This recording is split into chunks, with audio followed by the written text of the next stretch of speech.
Good, beautiful Sunday, ladies and gentlemen. Magandang linggo po sa inyong lahat. And today we are at episode 144 of the HR Cafe, Usapang Trabaho, Buhay Iba Pa. Today is August 6th, and we are very happy because our topic for today at our free learning session is about employment contracts and statuses of employment. So please, for those who are already watching us right now, please share it to your friends, share it to your network, and we'll be happy to continue this program of empowering and providing you with value-added learning. Now, let's start our program. The HR Cafe, Usapang Trabaho, Buhay Iba Pa, is an online talk show that we've started at the midst of the pandemic. It started in March 2020, and we've been more than 3 years now, and we're still the longest running HR training program virtually or online. And my name is Coach Darwin Rivers. I'm the founder and president of the Philippines HR Group. I'm a certified life coach, a public speaker, and a motivational speaker. I'm also an HR consultant and vice president for human resource of a BPO company. Joining me today is our mentor Alan Cañete. Mentor Alan is an HR learning and development OD practitioner. He has more than 30 years actually of corporate and freelance consulting experience. He is the president and managing director of Creative Moves, business outsourcing, and also one of the board of directors of the Philippines HR Group. Mentor Alan, please say hi to our audience. Hi, good morning, good afternoon, and good evening, wherever you are in this beautiful planet. Let us all be grateful that we have another episode of this wonderful and learning-filled virtual training sponsored by, of course, none other than the Philippines HR Group. And with us today, we're going to have a very, very, very special guest who will tell us a lot of things about how we can navigate ourselves when it comes to issues about contract, HR contract. Diba, Sir Darwin? So, back to you, Sir Darwin.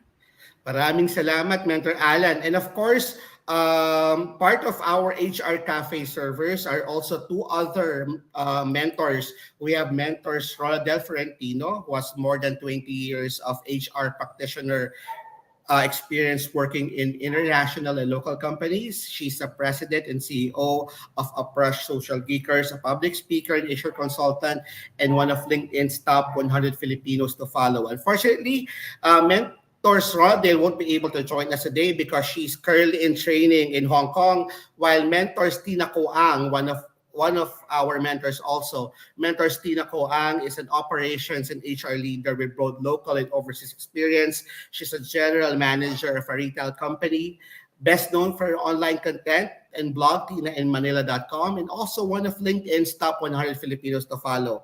Mentor Tina is also abroad. She's in the US for training. So both mentors Rodel Ferentino and mentors Tina Koang, would be joining us back here at the HR Cafe next week. So it's only me and mentors Alan who would be facilitating our show for today. But we will make sure that you guys will still have the same level of experience, same level of learning that we give you week after week for the past 3 years. Okay, so let us Yeah. start our program. Here at the HR Cafe, we provide timely news and updates. We impart knowledge and experience that are value adding and beneficial, of course, to you, our audience. If there are any problems, issues, challenges, and any critical items that we need to discuss with regards to labor, with regards to employment law, with regards to industry news.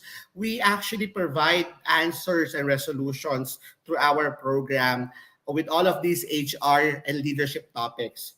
And of course, we provide weekly free training. Every week po, may free training po tayo. And this is with our experts and seasoned guest resource speaker. Ito po ay nasa second part of our program. And for this week, for this episode, we'll be discussing about employment contracts and employment statuses. We also discuss new technologies, tools, and processes that are beneficial to you, our audience, including best practices across industries. Yan, mentors Alan ha. And at the end of the day, we would like to bridge understanding between employers and employees, and of course, provide motivation and inspiration to the Filipino working community. We, of Yes. course, encourage, ito nga, palagi kong hashtag to, we encourage inspire HR, we inspire our HR community, we upskill HR through our weekly program. And of course, we advance HR with regards to discussion of best practices. So please tune in for our show for today here at the HR Cafe. Now, we always start our program with our wow quote for the week. And for this particular week, ladies and gentlemen, our wow quote for the week is about integrity. And this is coming from Sir Brian Tracy. According to him, integrity is the most valuable and respected quality of leadership. Always keep your word. That we Wow. just this. Integrity is the most valuable and respected Respected quality of leadership. correct. Always keep your word. Always keep your word, coming from Brian Tracy. We encourage you, to all our listeners, we encourage you to please um, provide us on your comment at the comment section on how this particular quote resonates to you. Ano pong ibig sabihin ng quote na ito coming from Brian Tracy? Ilagay niyo po ito sa comment section. Of course, inaanyahan din po namin kayo na ilagay ang inyong pangalan, ang inyong kumpanya, at kung saan po kayo sa Pilipinas or even outside the Philippines, kung nasaan po kayo ngayon, para naman po ma-acknowledge namin kayo. Okay? So please Mm. post your name, your company, or the province or city where you are so that we can acknowledge you. And please also share to us how is this wow quote for the week for today about integrity resonates to you and your life and your work as an HR profession and as a people leader. Let's start with Mentor Alan. Mentor Alan, integrity, sabi ni Brian Tracy. How does this resonates to you as a leader? Mamaya na, Sir Darwin. Gusto ko manang batiin si Yeng Arnaiz from Fujifilm Philippines. Nandyan siya. Hi. At isang Facebook user, hindi lang nga niya binanggit kung sino siya. Siya ay galing sa Laguna, currently watching us from Laguna. Si Matilde Fernandez Belen. Good afternoon, and she's watching from Iloilo From City. Iloilo. Si Ax Apollo. You did not mention kung saan ka galing. Pwede mo ihabol mamaya, no? Si Aramay Galarpez. Saka, yung iba puro Facebook user ang lumalabas, di ko ma-identify. But si Jeng Abellera is watching from Pasig City, and Michelle Bugagon watching from Bulacan. All right.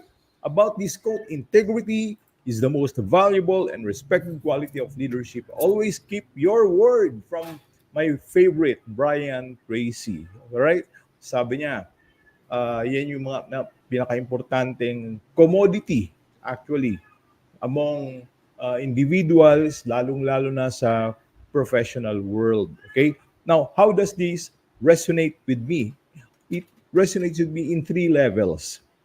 In a personal level, when I deal with my spouse, my family, my relatives, in-laws, and friends, this quote of Brian Tracy implies that maintaining one's word and being true to one's commitments is vital. Di ba? I think you'll all agree. Practicing integrity means aligning actions with words. Kung ano yung sinabi mo, pakita mo sa action mo. Wag yung puro salita lang. Fostering trust and displaying honesty sa mga mahal mo sa buhay, importante yan.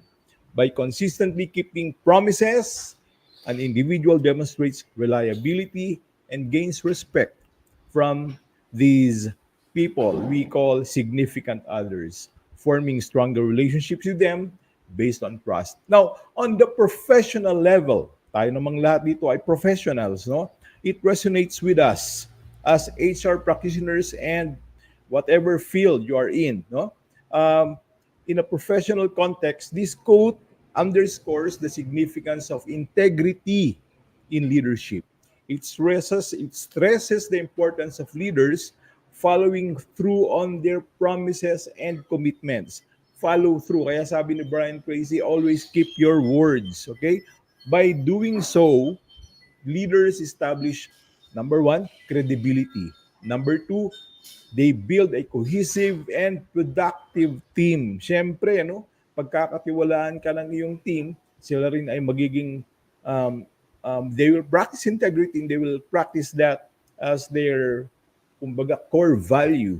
And that will bond them cohesively and become more productive. Kasi si boss ay nakaka-inspire. Si boss ay nakakahiya naman kung hindi kami nagpa-practice sa integrity. Yung boss nga namin very honest and transparent. A leader's integrity influences the organizational culture also. Kapag ang mga leaders ninyo ay merong integridad, it spells what kind of, it reflects what kind of a corporate culture you have. Pero kung meron kayong mga leader o leaders na hindi pinapractice yung sinasabi nila, o kapag walang nakatingin, gumagawa ng kabulastugan, booking naman, nako, it will definitely reflect on your organization, and that will definitely affect people's morale, no?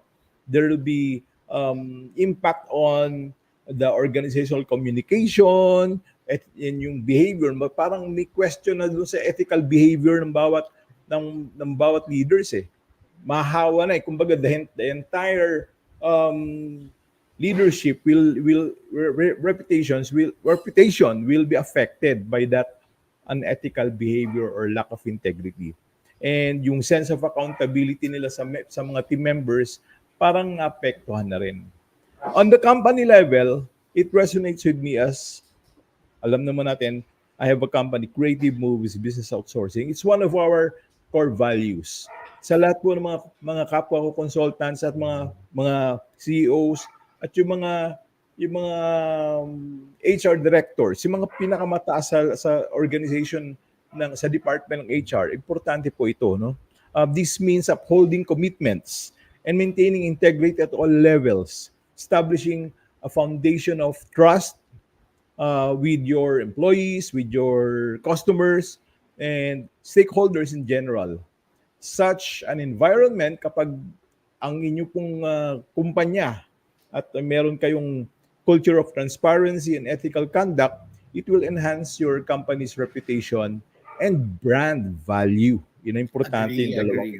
Di ba? An organization that places premium on integrity. Okay, listen to this. An organization that places premium or importance on integrity cultivates a loyal customer base and attracts top talent. Sino ang gaganahan mag-apply sa kumpanyang masama ang reputasyon? Ayoko ma-associate doon. Nobody wants to be associated with a company na mayroong masama ang reputasyon o may mga leaders na masama ang reputasyon. Yung iba wala na lang choice kasi andun na sila eh. Pero the moral is affected. So we should maintain that in order to foster sustained growth and long-term success. Sir Darwin, what do you think? Maraming salamat, Mentor Alan. But before I give my thoughts about the woke for the week, I would like to uh, get the opinions of our viewers. We have more than 50 leaders right now who are watching us live. Uh, Ax Apollo said that HR Director po pala siya ng Laguna Technopark. So, hello Mr. Ax Apollo. Hello sa inyo. Lahat ng mga nasa Laguna Technopark. Michelle Bugagon, with regards to the Walk for the Week, Michelle says that moral uprightness. As a leader, you should never go against your word. Sabi ni Michelle. Sabi I naman agree. sabi ni Sir Ax, always value your words because you are your words. O tama naman talaga. You are Definitely. your words. You are a You are reflection your of your word. words. One of our Facebook users says that, hello, Coach Darwin and Mentor Alan. Very exciting topic for today. Watching all the way from Taguig. We have also a Facebook user who's watching from Pampanga. Looking forward to today's session. Sir Jojo Recio, our speaker for today, is his mentor. One of our viewers says that apart from being an HR practitioner, I am also a tutor. And as a tutor, I always keep my promises to my students because if I will not, they will no longer believe in my words and might not believe in others as well. Totoo I po yan agree. because you have to remember our team members, our people who works with us, people who follows us, normally is a reflection of who we are as a leader, di ba? Ano yan eh, ang tawag sa psychology yan, mirroring. So people mirrors how we act and how we think. So kailangan very positive tayo as a leader at kailangan we should always uphold integrity.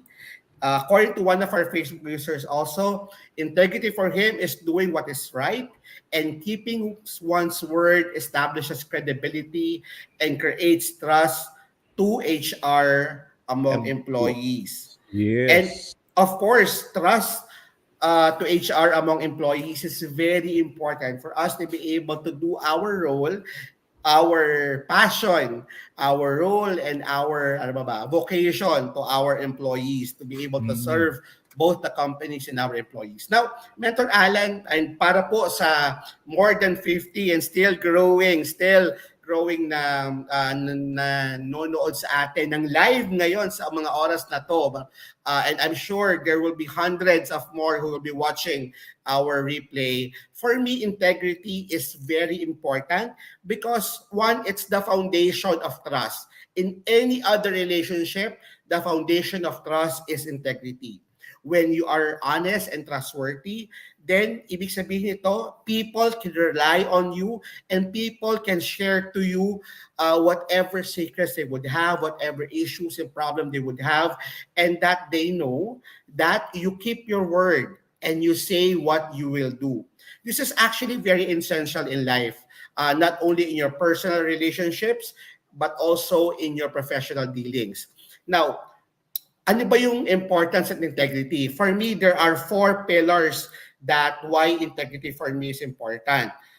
One is it builds trust. Sinabi na nga natin, di ba? When people know that you are honest and trustworthy, they trust you and they would they will be comfortable in dealing with you. Second is that if you have integrity as your core values, then it will lead you to success. And believe me, there are so many countless leaders who become successful because their core value is integrity. People who are honest and trustworthy are more likely to be successful in their personal and professional lives because they are well respected and admired by others. They're also given opportunities and they become easily promoted, right? And of course, if you have integrity, it makes you feel good kasi ang 'di ba ang Mentor Alan, sinasabi natin ito lagi, pag hindi ka nagsisinungaling, wala kang dapat kabisaduhin, wala kang dapat Exactly. alalahanin, at pag hindi ka nagsisinungaling, nakakatulog ka na mahimbing, di ba? It Exactly. uh, when you feel good because of your core value of integrity, you feel good about yourself. You know that you are doing something is right. It's just something that is very right, and it gives you a sense of satisfaction. And of course, it sets you a good example, not only to your people, but also to your family and to your friends. With integrity, you inspire others to be more honest and trustworthy on their own lives. So that for Exactly. me is very important. Inspiring people to be better, inspiring people to also be trustworthy, and also be able to be successful because they see in you that you are a well-respected, well-loved leader, and the reason for that is because you're a leader of your word. Kumbaga, tinutupad mo lahat ng mga sinasabi mo at talagang pinagkakatiwalaan ka ng mga tao. So that for me is integrity. So let us go to our HR question for the week. We have a HR question for the week, Mentor Alan. Ito, ano to, hot topic to this week because may nag-post sa Philippines HR group. Sabi nung mukhang HR yung nag-post na to. Isang newbie HR na nag-post. Sabi niya, meron po kaming empleyado. We have an employee who is now 5 months pregnant. But she did not disclose her pregnancy during her application with the company. Mm. Now, my boss wants to terminate her Nako. via non-regularization because according to her boss, it's fraud. Do we have grounds against her for termination? Mentor Alan, let me first say my comments on this. Sige. Unang-una po sa lahat, hindi po dapat maging issue sa mga employers at sa mga company kung isang tao ay pregnant. Kasi Mm. po, pregnancy is not an illness. It's actually a choice of an individual to be able to have family, to have kids, and to be able to kumbaga, and we all know that family is a very integral part of our society. Now, you cannot terminate because of pregnancy because unang-una, kahit po hindi di-disclose sa inyo ng aplikante na buntis po siya, unang-una, hindi po mandated ang aplikante na sabihin sa inyo na buntis siya. Kumbaga, Mm. unless tinanong niyo siya during the whole interview process and talagang yung ina-apply niyang trabaho ay makakaapekto sa kanyang kondisyon. Pero hindi niyo po dapat sabihin na naku, nagsinungaling siya kasi hindi niya dineclare na buntis siya during the application process. At Mm. hindi niyo po pwedeng dahilan ang pregnancy for termination or non-regularization because for non-regularization, what you look into is the performance of the employee. And we say performance, that will be the attendance, the performance in with regards to the work that she is doing, and The also the output. behavior of the employee. Now, Yes. why would you terminate because of just being pregnant? 'Di ba? Mm. Alalahanin po natin, wala po tayo sa mundong ito kung hindi po nabuntis ang ating mga magulang. So, 'di ba? So, um, Ang pregnancy should never be an issue in employment unless it will be something that would hinder the person or will be prejudicial to the person or makasama sa kondisyon ng tao yung pagiging pregnant niya sa gagawin niyang trabaho. So it should never be grounds for any kinds of termination. We have a law, Magna Carta for women, protects the rights of every woman, including, of course, the time of her pregnancy. Pinangalagaan po ng batas ang ang mga kababaihan at nasa panahon ng kanilang pagbubuntis, hindi niyo po pwedeng i-terminate because lang yes. nabuntis po sila. Exactly.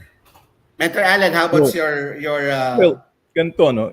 In this case, it's important to consider the legal and ethical perspectives. The fact that the employee, ito kasing issue dyan eh, The fact that the employee did not disclose her pregnancy during the application process raises the questions about transparency, which is being used by this employer. If ever, siguro yun yung gusto niyang palabasin. Hindi siya transparent, hindi siya honest, nasan yung kanyang integrity. However, terminating an employee or planning to terminate an employee solely based on non-disclosure of pregnancy can be risky from a legal standpoint.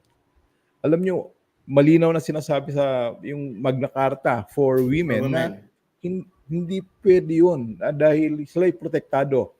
There are laws protecting pregnant women or pregnant employees from discrimination or Correct. termination due to their pregnancy. Now, kung transparency ang gusto mong gamiting issue, kaya mo siya i-terminate. Ito po, meron akong sukatan dyan eh. Kung transparency lang ang tunay mong dahilan, kaya mo siya tiniterminate. Kung hindi ba niya dineclare, kung hindi ba niya dineclare na 5 talaga yung kanyang employers in the past at ang dineclare niya lang ay 3, i-terminate mo pa rin siya? Ayan, problema. Isang issue na yan, ano? Sasabi mo, hindi. O di, asan yung consistency mo? Kung hindi niya dineclare yung magkano ang sweldo niya at talagang ayaw niya sabihin dahil ayaw niya maging transparent sa bagay na yon, isang bagay ba yun para siya dapat i-terminate? So, another good argument. So, definitely, kung hindi man niya i-declare na siya ay buntis at wala naman nagsasabi na dapat niya i-declare, wala po tayong dahilan para siya ay i-terminate. It is both unethical and illegal. Tama ba, Agree. Sir Darwin? Correct, correct. So, just to remind our fellow recruiters, fellow HR and people leaders, in terms of hiring, you cannot you cannot discriminate applicants who are pregnant in terms of hiring them or not hiring them. You cannot use pregnancy also as the reason for terminating them or separating them from from the company, because sabi nga, it's not only illegal, it's unethical, and also it's very inhumane, di ba? Immoral. Immoral, di ba? So Mm. please, let's be better leaders and better HR professionals. When Isipin mo we yun, when kung we merong kung sige, merong Brother Alan. kung merong double whammy, may triple whammy. Illegal na, immoral pa, unethical pa. Correct, correct. Di ba? Okay, so let us proceed with our updates. Nako, pinapaalala lang po ng DOLE, ng Department of Labor and Employment, na meron po tayong tinatawag na e-SENA. Ang e-SENA po ay isang online platform na actually nung 2017 pa po merong ganito. Pero marami pong mga empleyado ang hindi nakakaalam na po pwede silang mag-file ng reklamo against their employer for illegal termination or kung ano man issue sila sa employer nila na nag-lead sa kanilang termination, po pwede po nilang i-file ito sa Department of Labor. Hindi na po nila kailangan pumunta sa office or sa regional office ng DOLE, po pwede na po siyang i-file online. At ito po ay through e-SENA. Kaya po, paalala sa mga HR, let's make sure that we fully engage our employees para naman po wag po tayong magkaroon ng issues with regards to DOLE. Okay? Kasi alam naman natin to, dali na mag-file ang isang empleyado ng reklamo sa DOLE. Okay? So, next announcement also from Department of Labor. Last week, Mentor Alan, nilabas ng Department of Labor yung 2023 version of the workers' statutory benefits. Ito po ang workers' statutory benefits updated in 2023. Pinapaalala lang po ng DOLE na libre po ito. Pwede nyo po siyang i-download sa website ng DOLE. Kaya po nagpapaalala ang DOLE kasi nakarating po sa DOLE na may mga taong nagpapabayad para i-share ang updated Workers' Statutory Benefits Handbook. at binebenta po ito online. Huwag niyo Wow. pong tangkilikin ang mga nagbebenta ng Workers Statutory Benefits Handbook kasi po libre po siya. Actually, naka-download na po yan sa Philippines HR Group. Pwede niyo pong tignan yan sa file section at yung link po ay nasa announcement section. So if you want to have a copy of the updated 2023 version of the Workers Statutory Benefits, please know that it's free and it can be downloaded at the DOLE website. You can also check the Philippines HR Group announcements for the link. Okay? Baka pina-bookbind nila to, sir. That's hardbound. Tapos, special paper pa. Kinuha racket. Ano. Oo, pero kahit na, kasi for you Bawal to pa be able rin. to reproduce it, you have to have a Permission. pahintulot, di ba? A Oo, permission from DOLE to reproduce bawal that. yun. Kasi it's given free may copyright po yan. At yun nga, wag po natin pagkakitaan yung ating mga kababayan kasi libre po itong binibigay ng DOLE. Okay? Now, another updates from SSS para po sa mga employers na delay or hindi po nagbabayad on time ng SSS contribution ng kanilang empleyado. Pinapaalalahanan po kayo ng SSS na mula po ngayong August onwards, they will beef up their efforts. They will be pursuing all delinquent employers nationwide and vows to intensify efforts to collect remitted contributions. So, alala po sa mga kumpanya, sa mga HRs natin, wag po natin hahayaan na madelay po tayo sa pagbabayad ng SSS contribution. Actually, lahat ng government statutory contributions kasi po, Kasama alam dyan naman, yung pag-ibig.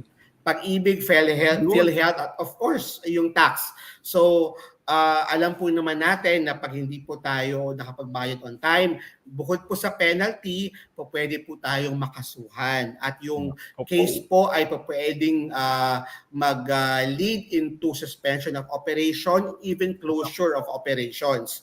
So, SSS intensifies its program, tinatawag nilang RAISE. Ano po itong RAISE?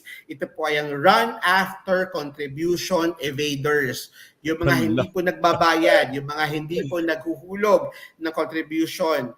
Alam niyo po, ang mga employee po natin ngayon, matatalino na po. Lagi po nilang chine-check ang contributions ng kumpanya kasi napakadali na po. Pwede pong i-download ng isang employee ang SSS application sa kanilang phone at pwede nila kaagad ma-check kung nagko-contribute ba talaga ang kumpanya sa kanilang SSS.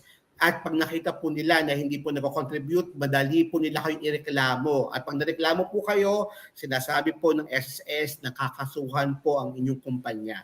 So, make sure to always pay on time so that we can avoid penalty and any issues or problems with SSS. Also, magandang balita naman po tayo. Sinasabi po ng Pag-ibig, ang Pag-ibig po ang pinakapaborito po naming government agency dito sa HR Cafe. We've been a very supportive ally of Pag-ibig. According to Pag-ibig, the loan release reached a high of 57.07 billion for 2023, which is 10% higher than last year. And this is actually the highest loan release ever in the history of Pag-ibig. Ibig pong sabihin nito, napakarami na po sa ating mga kababayan ang nag-a-apply ng home loan sa Pag-ibig. At dahil nga po alam po natin na mahal po ngayon ang magpapatayo ng bahay, ang pagbili po ng bahay, ng real estate properties, ginagamit na po ng ating mga empleyado yung kanilang Pag-ibig benefit para po makakuha ng murang pabahay or para makakuha ng sapat na funds para makapagpatayo ng bahay.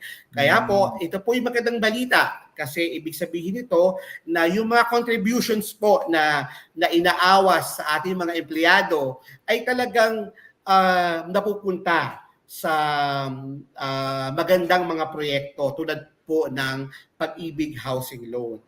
Another good news ng Pag-ibig, sinasabi po ng Pag-ibig na sa taong pong ito, 2023, meron na po siyang income. Ibig sabihin, kumita po ang Pag-ibig ng 20.61 billion as of August for Pag-ibig. Ito po ang pinakamataas na income ng Pag-ibig. Ano pong ibig sabihin nito? Ang ibig sabihin po nito ay magkakaroon po ng malaking chance para po sa mga pagtaas ng dividends or yung mga member po ng MP2 at MP1, yung mga naguhulog po sa Pag-ibig, ibig po sabihin tataas po yung dividendo nyo, yung kita nyo po sa contributions nyo. So, last time, nasa 6 point something ang kinita ng MP2 sa MP1. Nako, mukhang this year, mukhang mas lalong tataas. So, we can look forward to a better year because nag-announce na po ang Pag-ibig ng pagtaas ng kanilang income, which means that talagang magkakaroon ng magandang epekto po ito para po sa mga umuutang sa Pag-ibig. Ibig sabihin, mas baba yung interest at para naman po sa nag-i-invest at naguhulog sa Pag-ibig, ibig po sabihin dito, mas mataas na dividendo, mas mataas po ang makukuha nyo interest rate para sa Pag-ibig sa inyong mga investments through Pag-ibig, MP1 and MP2. Okay? Another announcement po para sa PhilHealth, Mentor Alan. Ano po bang bago sa PhilHealth? Ano po mga gustong ipaalala sa atin ng PhilHealth? Hello. Nakawan yung mic ko, no? Okay. Ito po, no? Sa PhilHealth, ang sinasabi po ay meron pong benepisyong PhilHealth para kay mommy at baby. Ano pong ibig sabihin nito? Mga munting paalaala para kay mommy, siguraduhin updated ang inyong PhilHealth record at regular na naguhulog ng kontribusyon kung ikaw ay direct contributor. Bakit? Maaring magtanong sa pinakamalapit na PhilHealth office o sa inyong napiling pagamutan ukol dito dahil meron pong PhilHealth na benepisyo para sa inyo. Ihanda lamang ang mga dokumentong kailangan tulad ng Member Data Record or MDR bago dumating ang takdang araw ng panganganak. Magpa-check up sa napiling PhilHealth accredited na paanakan sa unang buwan pa lamang ng pagbubuntis at siguruhing regular ang pagpapa-check up ayon sa payo ng doktor o komadrona. Makakatanggap ng prenatal card o mother's book na maglalaman ng updates tuwing magpapa-check up si mommy, syempre. So, ito po, no? Sa iba pang pamamaraan ng panganganak na sagot ng PhilHealth, cesarean section, 19,000. Complicated vaginal delivery, 9,700. Breech extraction or vaginal delivery after CS, 12,120 pesos.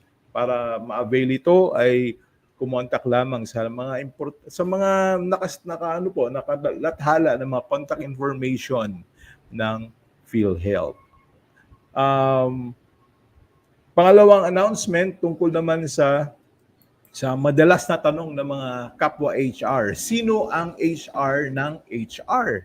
Ibig sabihin nun, tayo po kasi mga HR professionals ay naharap madalas sa mga stressful situation sa loob ng kumpanya and we're always experiencing some mental and emotional stress. And because of that, naapektuhan na rin yung ating mental health.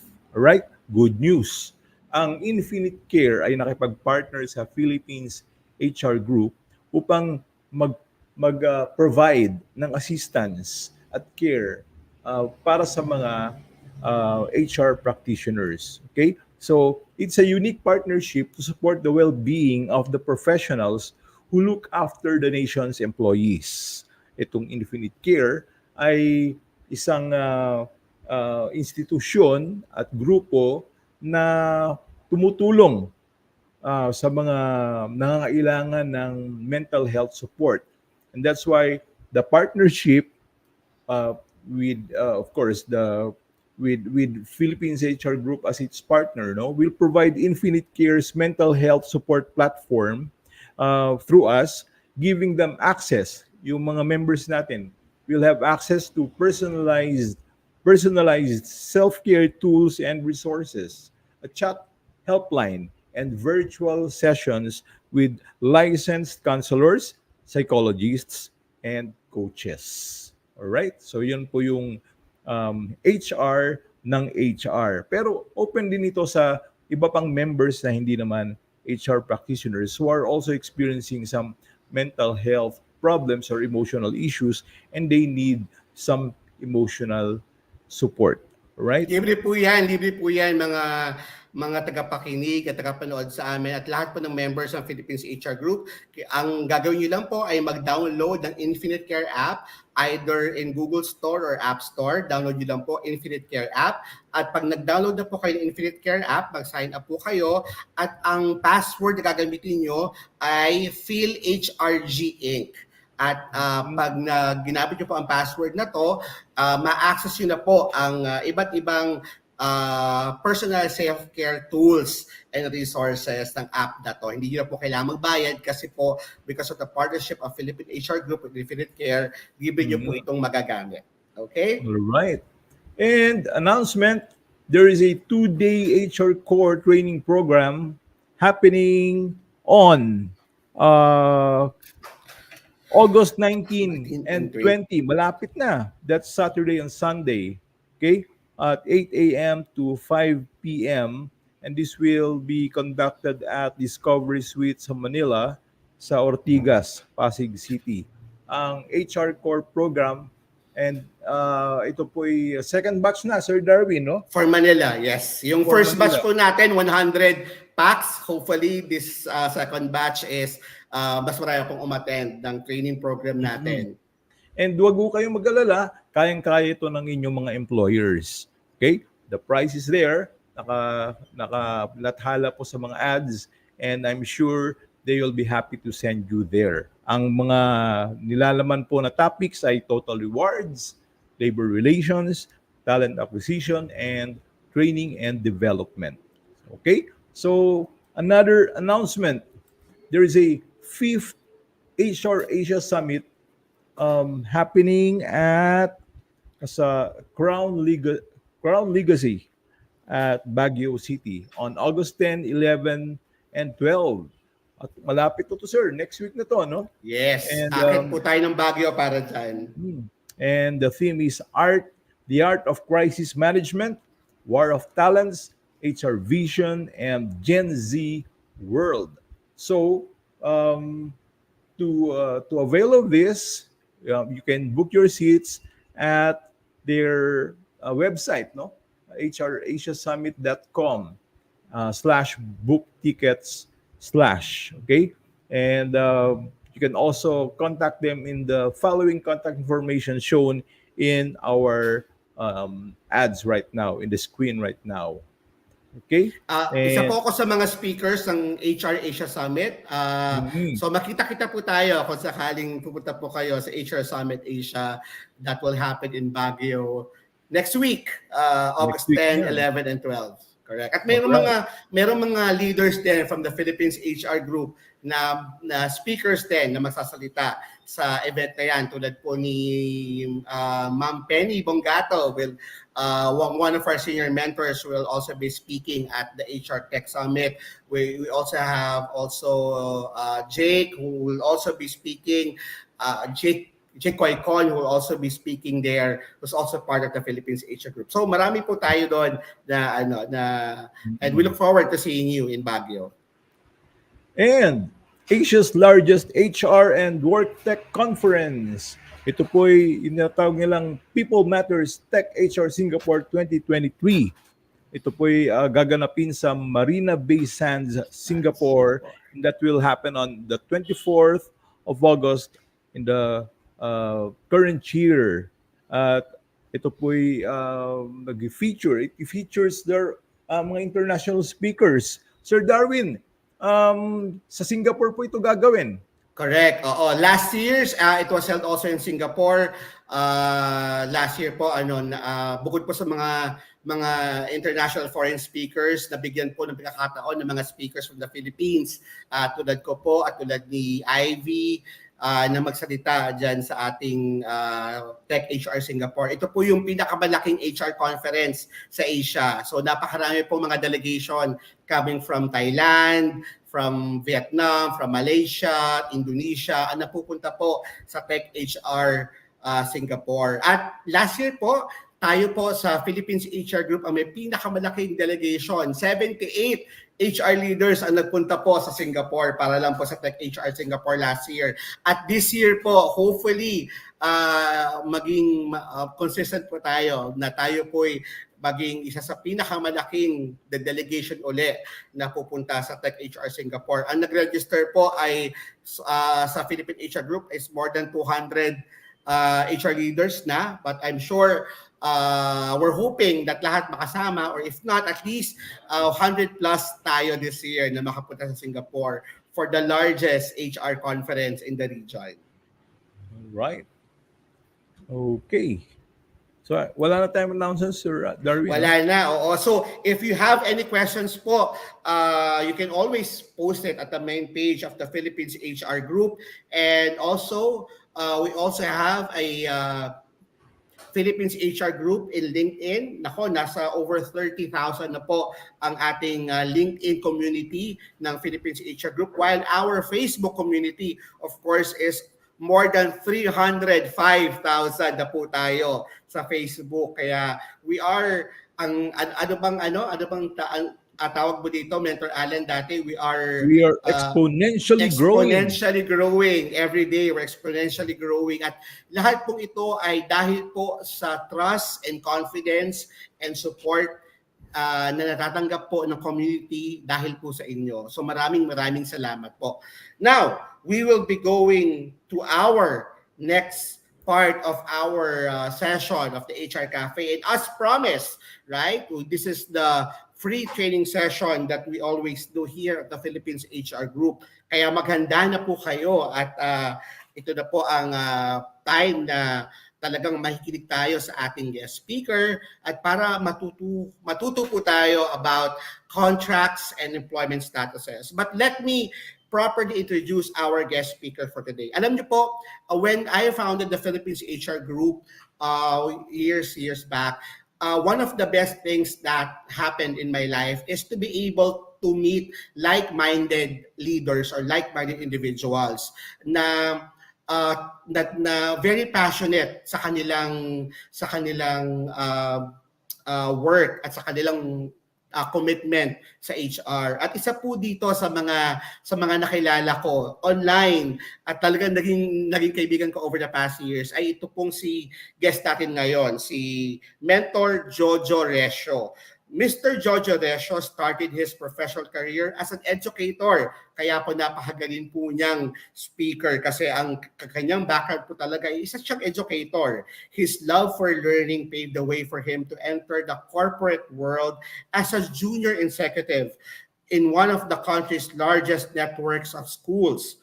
Sir Jojo Recio made sure that he's familiar with all facets of the business operations and eventually landed him to what he's most passionate about, which is managing the administration and human resource department. So from the field of education, napunta po siya sa business, and from business, nag-focus po siya sa human resource and admin.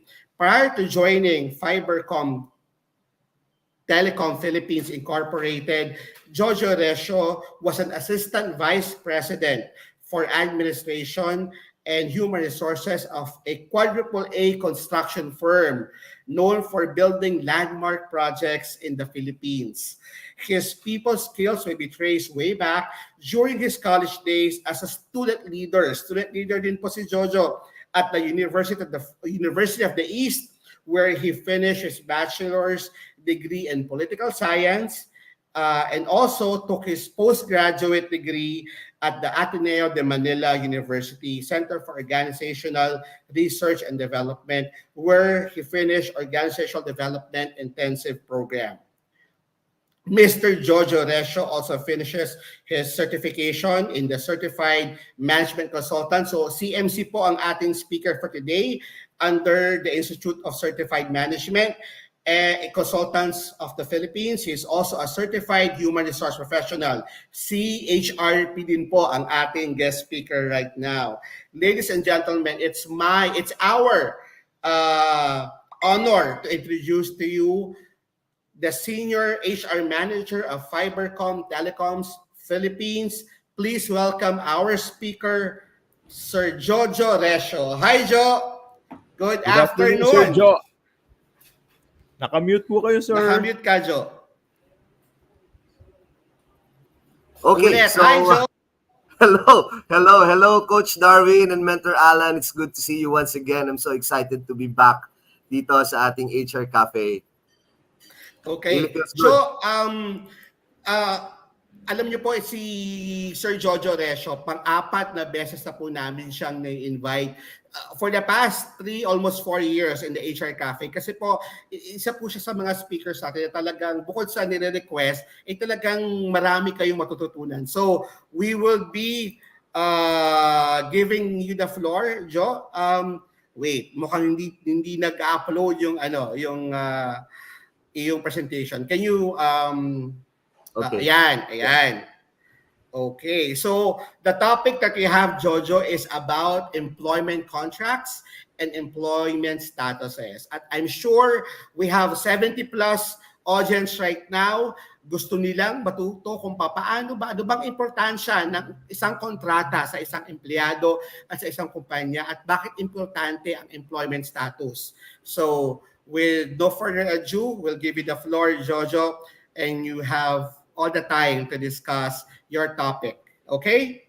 We'll Thank just you, be at the back. thank you, Coach.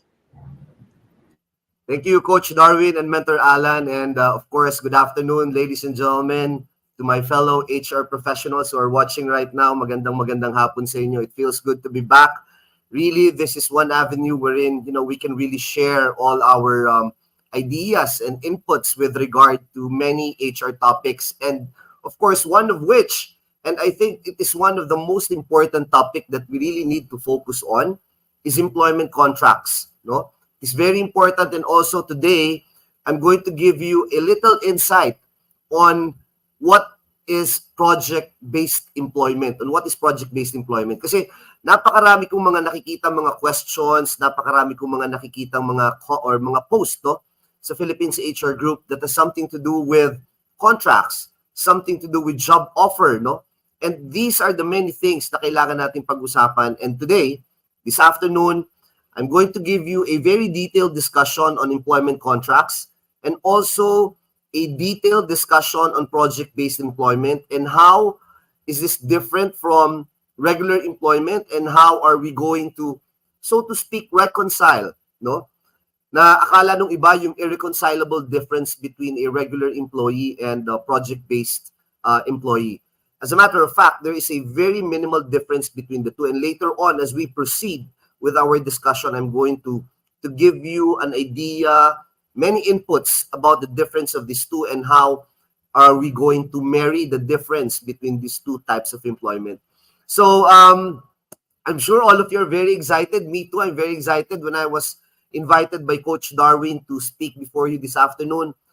I'm so overwhelmed, and I'm sure that many of you are very much excited to listen to the very basic, it's actually a very basic topic that we are going to discuss today. But unfortunately, medyo marami nang nakakalimot, and sometimes nawawala tayo dun sa basic. As HR officers, it is very important that we stick to the basic and we should know the very foundations of the many policies that we have in our company.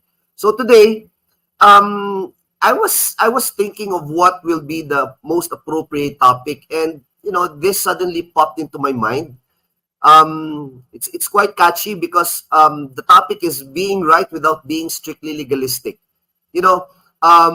many HR gurus would always tell us that we stick to what is provided for in the handouts, we stick to what is provided for in the handbook, in the policy.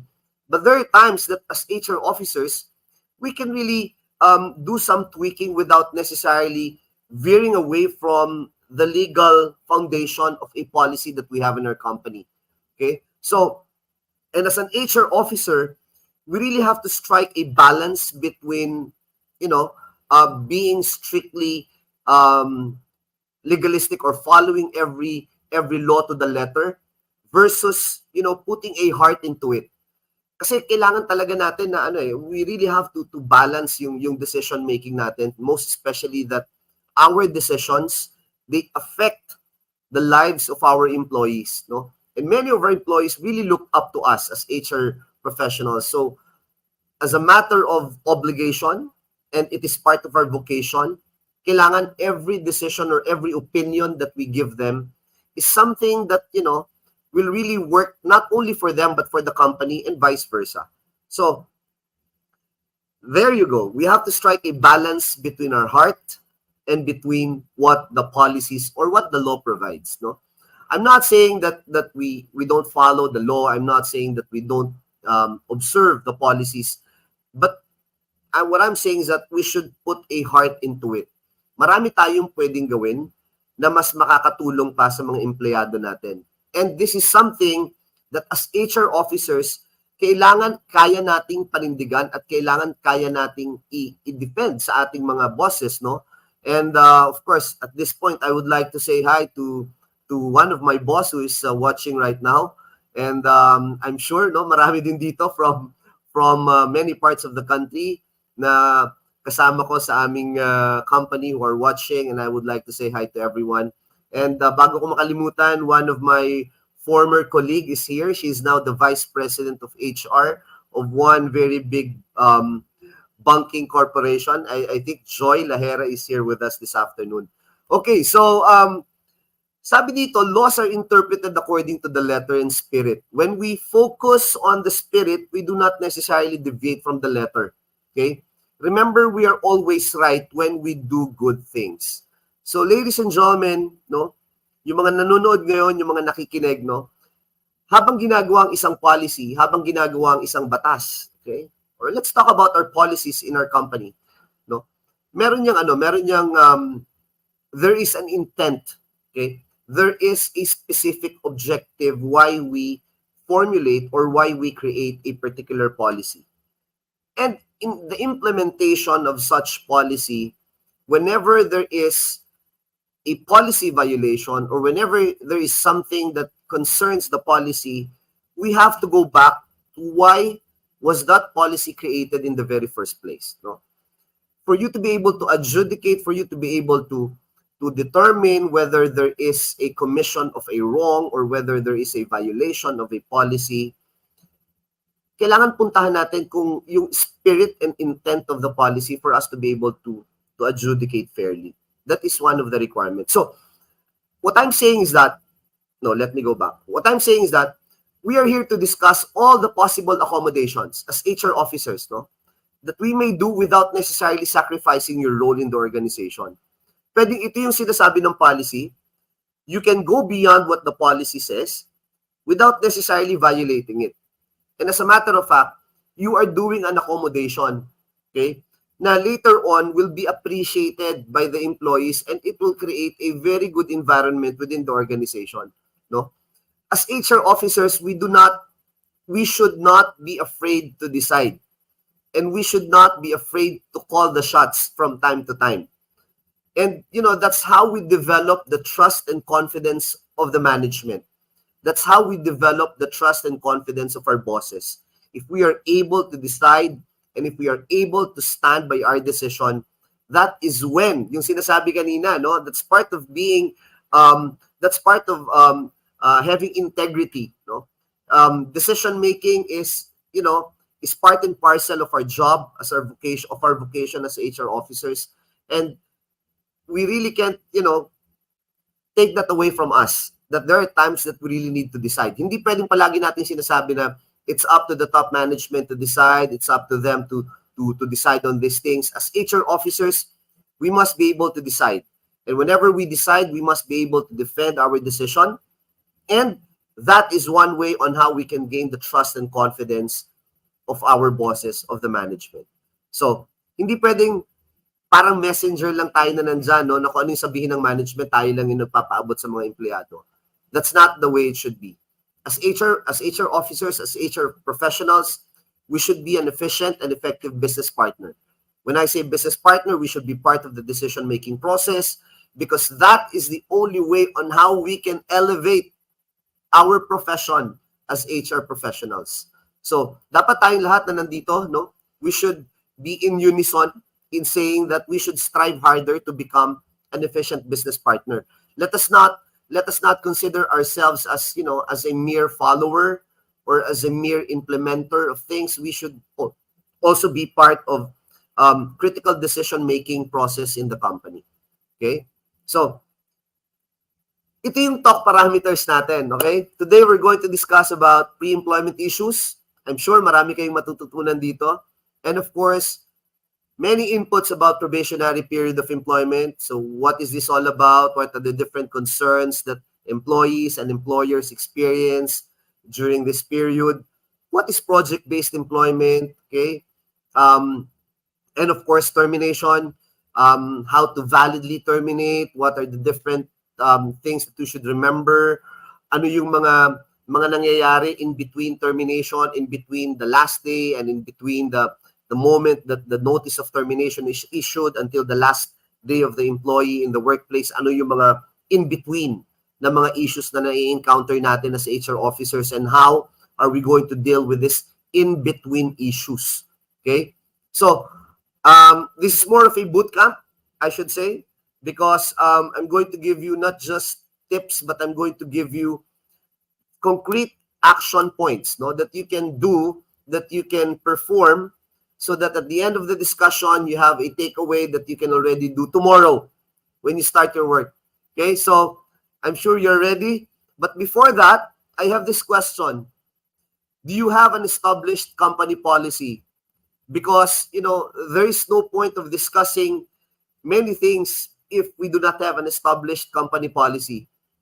My fellow HR professionals, HR officers who are here, the first thing that you should do whenever you join a company, or whether it is an established company already or a startup company, is for you to have a review of the different policies that they have. You should have a clear mapping of what are the different policies that are already in place and what are the policies that are lacking, and those are the policies that you should attend to. Okay?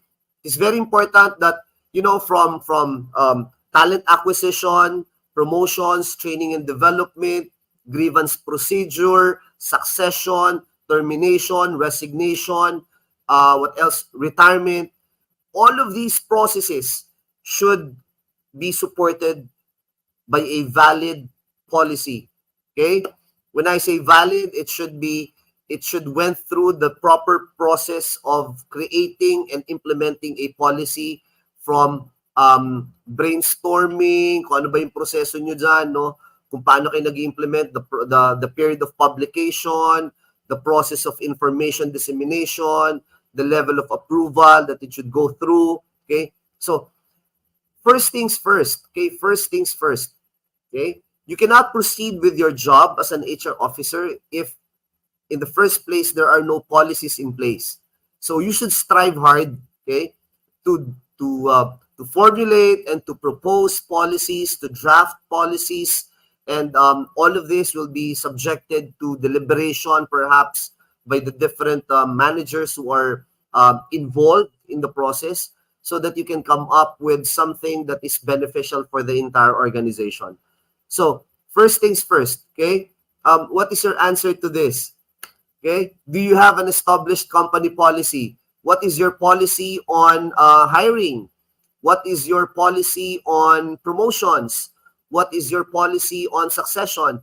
So, dapat meron kayo lahat nito. Because, whenever an HR officer posted something in our group, the basic question, the basic response would always be, do you have any policy about this? What does your company policy say about this issue? You always go back to that. Okay? So again, that's very basic.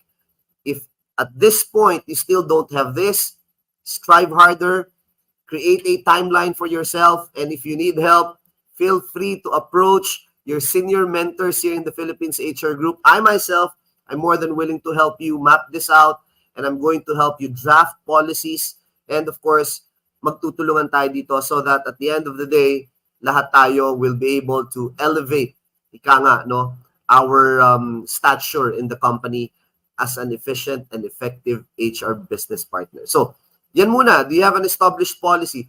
Assuming that you have, okay? Kung meron na tayo, then of course, every issue, you go back to this. You refer to the policy. Okay? Yan yung sinasabi natin. So, wait. Let's discuss first the pre-employment concerns, no? Pre-employment concerns. And ito syempre muna, no? Pre-employment eh. So tapos na kayo doon sa interview process, natapos na. Eto na ngayon. Magbibigay ka na ng job offer doon sa selected candidate mo. By the way, before I proceed, no? I just would like to give you some very important insight, okay? Na kailangang matutunan natin as HR professionals. The use of applicants and candidate. Okay. When do you consider someone an applicant and when do you consider someone as a candidate?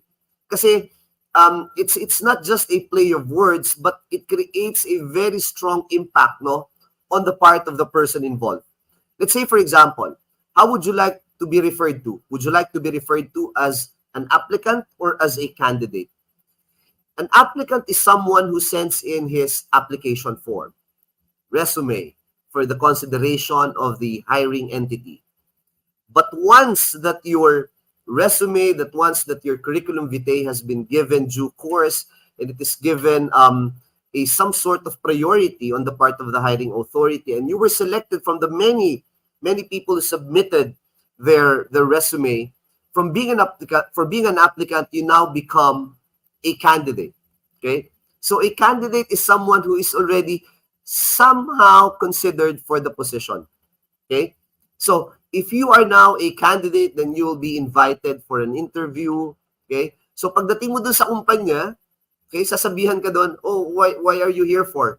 Oh, I was invited for an interview because I'm already a candidate for a particular position that I applied for. So, medyo iba na, di ba? Medyo iba na yung dating, no? Kesa yung tatanungin ka nung guard pagdating mo doon sa building, aplikante ka ba? Di ba? Parang medyo nakakaano yun. May tama din yun. May tama yun. So, tayo as HR officers, okay? Kasi doon pa lang makikita na nung would-be, no? Nung would-be hiree natin na, oh, ang ganda ng culture nitong kumpanyang to, no? They're very professional in the way they deal with yung mga tao na gustong maging part ng kanilang organization. That will, yan yung sinasabi ni the Coach Darwin and Mentor Alan kanina na you are creating you are improving the brand of the organization. So the company will be known for your culture, and as an HR officer, you are part of that endeavor to improve the brand equity of the organization. And this is part of the improvement process, okay? How you refer to people who would like to become part of your organization. So it gives them, parang, ang ganda ng kultura dito, very professional yung HR professional, no, na nakikipag-deal sa akin. So, once you are given a job offer, okay, ayan na. So, candidate ka na talaga dun sa position. In fact, you're already the chosen one, ika nga, no? So, ano ba yung tamang proseso sa pagbigay ng job offer? At ano yung mga dapat tandaan natin as HR officers whenever we do job offers? First is you should be able to learn how to write an efficient job offer. Ano yung content na hindi dapat ma-miss out ng isang HR officer whenever he issues a job offer? Number one, it must specify the period within which to accept the job offer. It's very important. Because without this period, the job offer would be an open-ended job offer. Okay? I've seen a lot of job offers without this. As the representative of the employer, you should give the candidate a mandate, okay, as to when he or she must receive the job offer. Okay? Importante yan. The compensation and benefit package should be clearly outlined in the job offer. It's very basic. What is there to accept if there's nothing there? Diba? Ano yung kailangan i-consider ng candidate without any details na pre-provide ni employer through the HR officer in the job offer? It should be there, okay? Hindi yan dapat itago or sasabihin ng HR officer, your compensation and benefit package will be discussed with you after acceptance of the job offer. Ay, wala. Scam yan. Okay?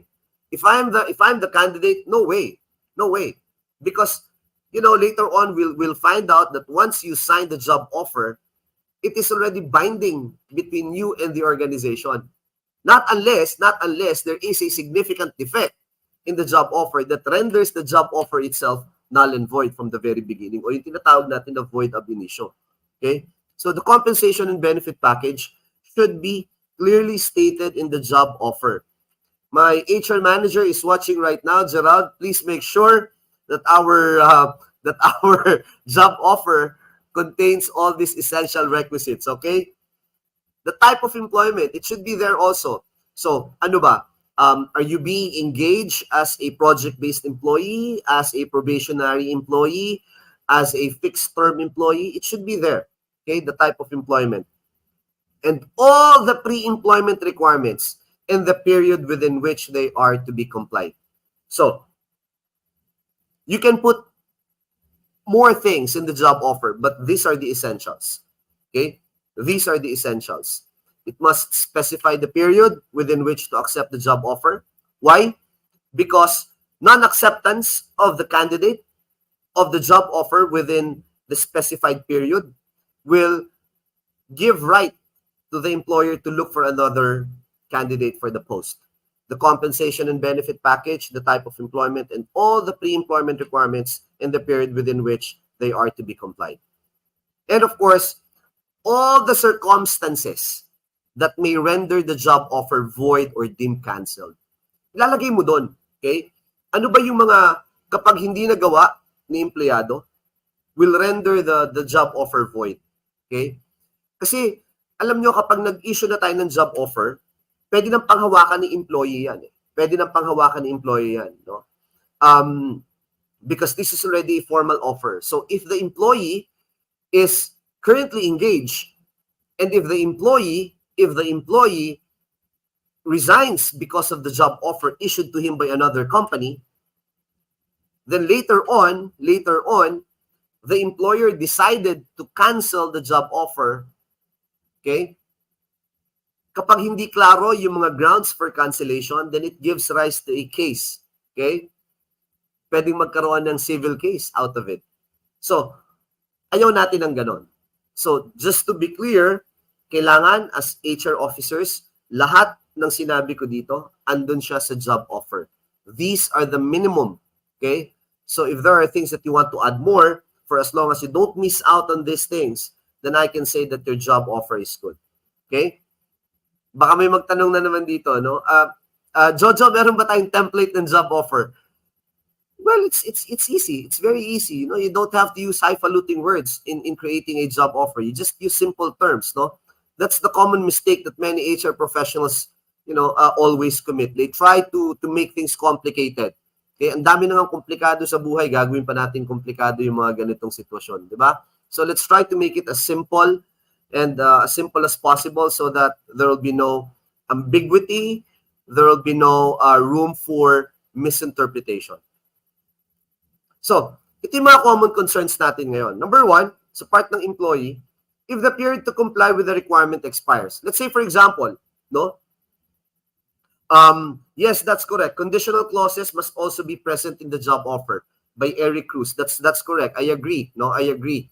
So, dapat andun yan, no? Yan yung sinasabi ko kanina, yung mga circumstances, the conditional clauses are part and parcel of that. So, if the period to comply with the requirements expires, no? So, that can be a ground for the cancellation of the job offer. So, tayo, as HR officer, ito na yung sinasabi ko, no? What accommodations can we do? If it will not hurt the organization, pwede mo nang pwede mo namang you can tweak your policy a little, especially if you're hiring for a highly specialized position at nakapag-explain naman kung bakit hindi ka agad siya nakapag-submit ng mga requirements, and and for you pwede mo namang i-stretch yung period. Are you violating any policy? I must say wala naman, but of course you have to weigh things, no? To the point naman na hindi ka naman inaabuso ng candidate, no? I mean, you should be able to discern that also. So, if the period to comply with the requirement expires, as an HR officer, do you have the prerogative to extend the period within which to submit the requirements? Yes. Kasi alam mo alam mo yung status of hiring? Alam mo kung gaano kahirap humanap ng ganong posisyon, ng ganong tao para sa ganitong posisyon? As an HR officer, yes, call the shots. Yeah, if you want to extend, by all means. But first, you must be able to talk and have a dialogue with the hiring department. Okay? Ask them, until when talaga tayo pwedeng maghintay? Okay? Until when can we stretch our current resources for us to be able to wait for this very qualified candidate? But then again, I'm saying, is discern if the excuse is valid or not. If there was a change in the terms and conditions of the job offer, on the part of the employee, biglang binago ni employer, okay, yung terms and conditions of the job offer. May nakita akong ganyan, no, do sa current post natin sa Philippines HR Group. Can the employee say, "Oh, I'm not anymore accepting the job offer"? Yes, of course, it is his right. Okay? But what if the employee is really counting on the job and is really keen on accepting the job offer, but then again, there was a change in terms and conditions of the job offer? Can the employer do that? Well, the answer is no. Okay? As an HR officer, we should be able to explain, no? Explain to our bosses, okay, that, these are the terms and conditions of the job offer, and we are about to send this to the candidate. So what is the key? Every time that you will send a job offer, make sure that it is approved by the approving authority. Okay? Because bosses, no, let me tell you this, if their approval is documented, I'm telling you, if their approval is documented, they will stand by it. But if they did not sign anything or acknowledge anything through email or through anything documented, part of their mindset is that they can easily say, "Oh, bahala ka na dyan. Okay, just do your job. You know what to do." But for me, let's change the terms and conditions of the job offer. But if they have something, no, documented, that if they have an approval, a documented approval, hindi basta-basta nila magagawa yan. So as an HR officer, part of your diligence, kasi at the end of the day, ikaw naman yung maiipit sa gitna between the employer and the candidate, gawin mo kung ano yung dapat mong gawin. Exercise due diligence also. Okay? I'm not saying na huwag kang magtiwala sa boss mo, but there are times that you have to really be very careful. Okay? The job offer was canceled by the employer. Oh my God, this is the hardest thing. Okay? Again, no, it is our job to explain to them the effects of doing this. And what are these effects? Of course, number one, it will create a negative impact on the image of the company. Okay? In the advent of social media and the technology right now, your company can go viral. Okay? And, hindi maganda sa imahe natin, sa imahe ng isang kumpanya. If the job offer was canceled by the employer, as HR officer, what can we do? Talk to them. And again, as I was saying, no, if they have a documented approval, they will think twice, and they might not even consider canceling the job offer. On the part of the employer, if the candidate failed to submit the requirements on time, again, HR can accommodate. There's nothing wrong with that. Just talk to the hiring entity, explain to them the circumstances, and see until when you can stretch the timeline. If the candidate failed to submit the complete requirements, for me this is not a what do you call this, fatal defect, okay, that will render the job offer void. There are as HR officers, remember, there are certain requirements that can be submitted on a latter date. Okay? And these are not very integral. Okay? Insofar as the competence of the person vying for the position is concerned. For me, my suggestion, what are the non-negotiable requirements? Of course, anything that has something to do with character reference.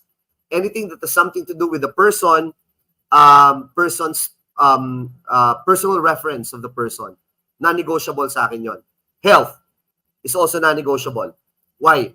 Because it's either he puts himself in danger, his health in danger, or the organization that he's entering into. I mean, your existing organization might be at risk if there is someone who has a communicable disease, no, that he failed to divulge by reason, of course, of not necessarily hiding it, but because of the absence of a valid medical procedure that he failed to undertake as a part of the requirements for admission. Okay? If the candidate withdraw after signing the JO, eto naman ngayon, di ba kanina si employer yung nag-cancel, what if the employee decided to withdraw after signing the job offer? Okay? As an HR officer, what will you do? May mga nakikita akong comments, and then file a case. Let's file a civil case against that candidate who failed to honor and fail to honor the terms and conditions of the job offer, who withdraw after signing the job offer. Let's file a case. Don't waste your effort. Okay? Move on. That's why, as an HR officer, you should not count on just one candidate. You should always have a backup. Hindi pwedeng kapag iniwan ka, iyak-iyak ka na lang dyan. Kailangan, meron ka palaging support. You must have a very good pool of candidates that will, answer to situations like this. The notice period, resignation period with the former company. Tayo as HR officers, wag nating madaliin, no? Kasi sabi nga dito, ang sakit kapag iniiwan ka ng walang paalam, no? As an employer, kapag iniwan ka ng walang paalam, masakit, no? Sakit 'yun. Kailangan ganun din tayo. Wag natin silang i-encourage na, sige na, wag ka na mag-observe ng 30 days sa employer mo, lipat ka na kaagad sa amin. Paano kung sa inyo gawin yon in the future? I mean, we should have a common stand, no? This 30 days notice was not written in the manual for nothing, no? It has a purpose. What is the purpose of the 30 days notice? Para magkaroon ng proper transition, para magkaroon ng proper turnover, para magkaroon ng proper time na makapag-hire for the about to be vacanted position. So, kailangan i-observe talaga yan. Pero may tanong dito, may this be waived? The answer is yes. Yeah. Let's say, for example, I have a staff who tells me, sir, I'm going to tender my resignation. And I'm going to ask him or her, okay, when do you intend to make it effective? Sir, I'm going to observe the 30-day period. Can I say, it's okay. If you want, you can resign immediately. That's my prerogative as the employer. Okay? So, what if may ganong empleyado? Okay? Tapos sabi niya, sir, hindi ang plano ko talaga 30 days pa. 30 days pa kasi gusto ko pang sumweldo, gusto ko pang gumanyan, ganyan. Again, the employer can say, okay, since you have already signified your intention to resign, you just have to make it formal. It is okay if you will not observe anymore the 30-day period. That's the prerogative of the employer. Okay? The 30 days notice was written there primarily to protect the employer and not the employee. Hindi lahat para sa empleyado. Okay? So, yan. Purpose of the 30 days notice, i-observe natin yan kung ikaw ang empleyado para wag mo naman binibigla sa employer mo. At tayo as HR officers, kung merong mga medical ethics sa mga doctors, kung merong legal ethics sa mga lawyers, tayo meron din tayong HR ethics among ourselves, no? Let us not encourage, okay, yung ating mga candidates not to render the 30-day period, 30-day notice period with their current employer just to be with us very soon because we need them. Okay? Again, no, that's part of ethics. Kapag ikaw ay palagi ka nagmamadali, ibig sabihin there is no proper planning on your organization, and it will reflect on the kind of organization that you have. May the remaining leave credits be consumed during the 30-day resignation period? Yes, of course. Yeah. Okay. What if, no? What if I still have remaining leave credits? Okay. Ito, classic to. Talaga nangyari ito, no? Nireklamo, this was part of a Senate discussion. Okay. Meron pa siyang 8 days of VL and 5 days of SL. As part of their company policy, only the SLs are convertible to cash, if not consumed. But case in point, he still has remaining 8 days of vacation leave credits. Paano na ngayon? He was forced really to finish the 30-day notice period, and he was not allowed to to consume the remaining 8 days vacation leave because of operational necessities. Kailangan talaga siya. Okay? So, lumapit sa HR. Paano po yon? So, sabi ni HR, it's okay. But your 8 remaining VL credits will be converted to cash along with your SLs. Is it valid? Yes. As HR officers, is it okay that you propose that to the management? Yes, by all means, do that. Okay, because, it's not that, you're taking the side of the employee, but that is the moral and right thing to do. Okay? So, again, only the sick leaves are convertible to cash. But at the case in point, okay, there is a remaining 8 days of VL, which is not convertible to cash per company policy. Is it okay for you to recommend that as part of the final pay, those 8 days remaining leave credits be converted to cash? The answer is yes. And I'm telling you, do it. Okay? That is the right thing to do. Okay? We go now to the probationary period. Okay? Probationary period.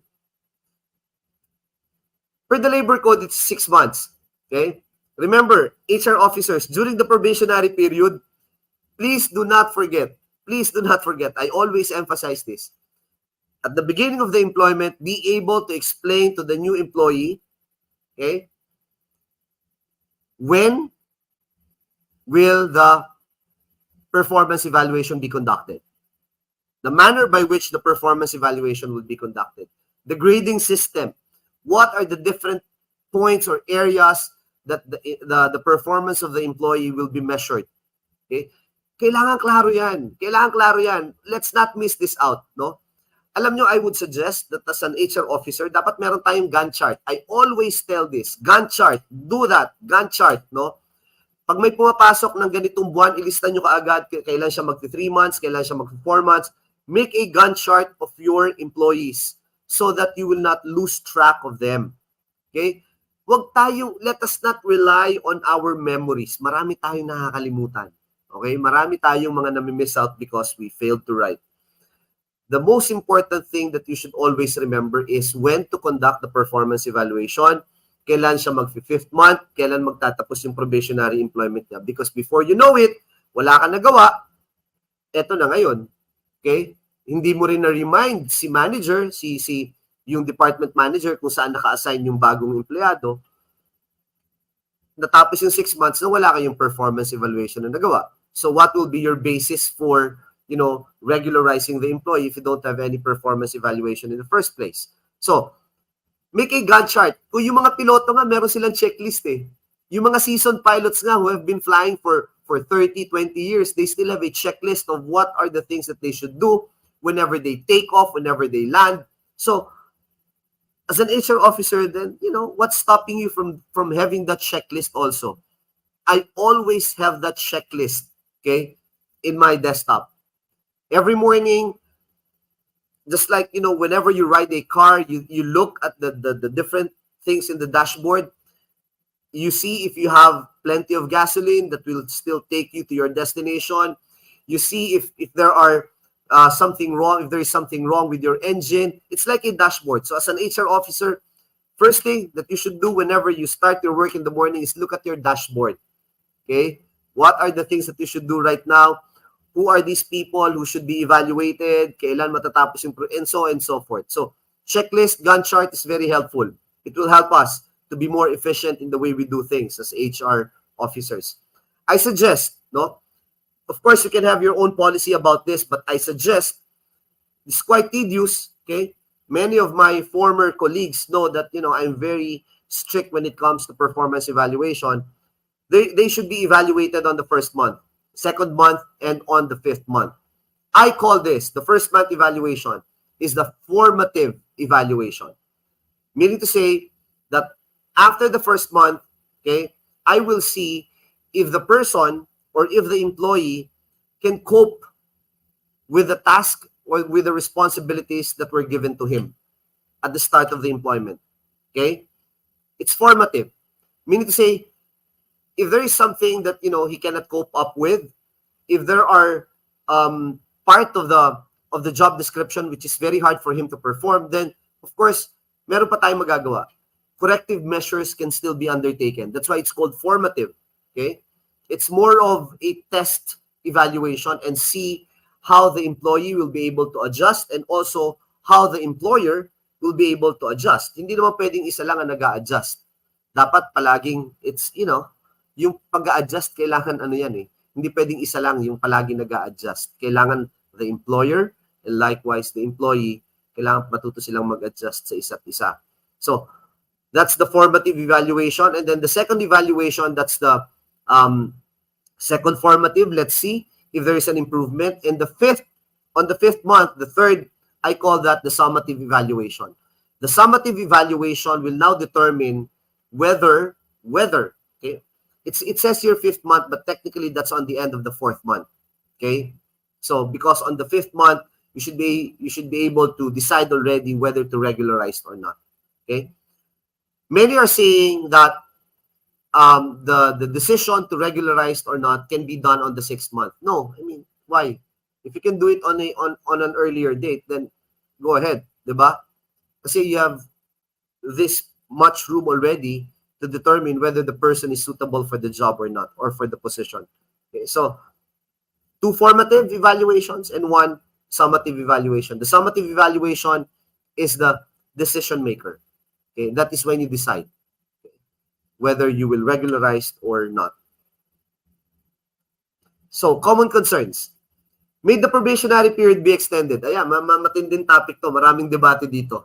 Okay? Pwede bang i-extend yung probationary period? Well, generally, the answer is yes. Yes, of course. No, there are certain reasons, certain valid grounds. Let's say, for example, the probationary employee, the probationary employee has been absent for a significant amount of time due to health reasons which are beyond his control, and you cannot fault the employee because of that. Let's say, for example, during the time of COVID, matagal siyang na quarantine, so yung kanyang evaluation period may extend mo din kasi meron kang mga pinapagawa sa kanya na within a specific time frame, and you cannot really measure the performance of the employee without necessarily extending, okay, the period of probation because of the time lost during the time when he got sick of COVID. So that's one instance wherein you can extend the probationary period. What else? Let's say, for example, the task assigned to him cannot really be the success or the efficiency cannot be measured within a specific time frame, and you need more time. Okay, not because of sickness or anything else, but merely because of the job itself. Can you extend? I've done it, and I can say yes, but it has to be documented. It has to be acknowledged. It has to be explained. And there should be no iota of bad faith, okay, on the part of the employer through the HR officer. There should be no any sign of bad faith. Okay? Otherwise, matatalo tayo dyan. Okay? So, sometimes extending the probationary period works for both the employee and the employer. But then again, if you will extend, regardless of what valid grounds you will use for the extension to justify the extension of the probationary period, what I'm saying is that it has to be properly documented. It has to be explained very well. in a language or in a medium that is known to the employee. Okay? It has to be acknowledged and it has to be understood. It has to be accepted. And pinaka-importante, it should have no trace or whatsoever signs of bad faith. Okay? It should be done in good faith. If that is the case, then fine. You can extend the probationary period. But as HR officers, never ever extend the probationary period because of our own inefficiencies, because we failed to observe or to evaluate. It will be taken against us. May the probationary period be shortened? The answer is yes. If it can be extended, it can also be shortened. Okay? That is purely the prerogative of the employer. If the employer says, oh, I really like this person, okay? I want to offer him a shortened probationary period so that we can be assured that he will stay with us. By all means, do it. Okay? Pag ikaw HR officer, huwag ka nang kumontra. Diba? At alam mo naman na maayos din yung empleyado, nakikita mo naman yung performance niya, huwag mo nang ipagdikdikan na, sir, ang sinasabi po ng ating batas, ng sinasabi ng ating policy, dapat 6 months siya. No. Okay? So, you can change it. You can change the policy or whatsoever. Okay? Your employer can exercise their discretion for as long as it is beneficial. Take note, for as long as it is beneficial to the person involved. Regardless kung sino man yan. Parang ang batas, no? No law shall have a retroactive effect, except if the effect is beneficial to the accused in criminal cases. Pwede yun. Applying that sa atin, sa profession natin as HR officers, pwede. If your boss says, oh no, shorten the probationary period, I want to offer him irregular employment already. Ay sir, kakastart pa lang niya, it's okay. Gusto ko siya. So be it. Diba? Pwede yun. Ito ang pinakamatindi. Can the probationary period be waived? Let's say, for example, you invited one person to join your organization. Okay? Can this be part of the package for you to attract talents? The answer is yes. Is it a good practice? Well, I can say it depends. It depends on the situation. I cannot say yes, I cannot say no. But again, as I said a while ago, kanina, when we are starting, as an HR professional, you should decide. And for me, if my boss would tell me, Jojo, waive the probationary period, or I can even recommend, boss, as part of the package, let us waive the probationary period so that this person that we are inviting to be part of the organization will be a first-day regular employee. Can it be done? Yes. The answer is yes. We have here a comment. Based on the employment contract, if the employee won't be regularized, the employer should be given 7-day notice. The employee won't be however, the employer give the notice less than 1 week before. Well, yan yung sinasabi ko nga, no? Kung in place yung proseso natin, the earlier, no, that we will be able to determine that that person will not be regularized, then much better. Kasi legally, no, prior to the end of the 6 months, pwede mo dun lang sabihin sa kanya na hindi siya ma-regular for as long as you have grounds. You have recorded performance evaluation. Pero kung wala ka man lang pinangahawakan, no, the employee can even question, okay, the grounds for termination or the grounds for non-regularization. Alam naman natin ngayon any employee can just go to the Department of Labor, go to that small window there, that circle window, and say, I'm going to file a case.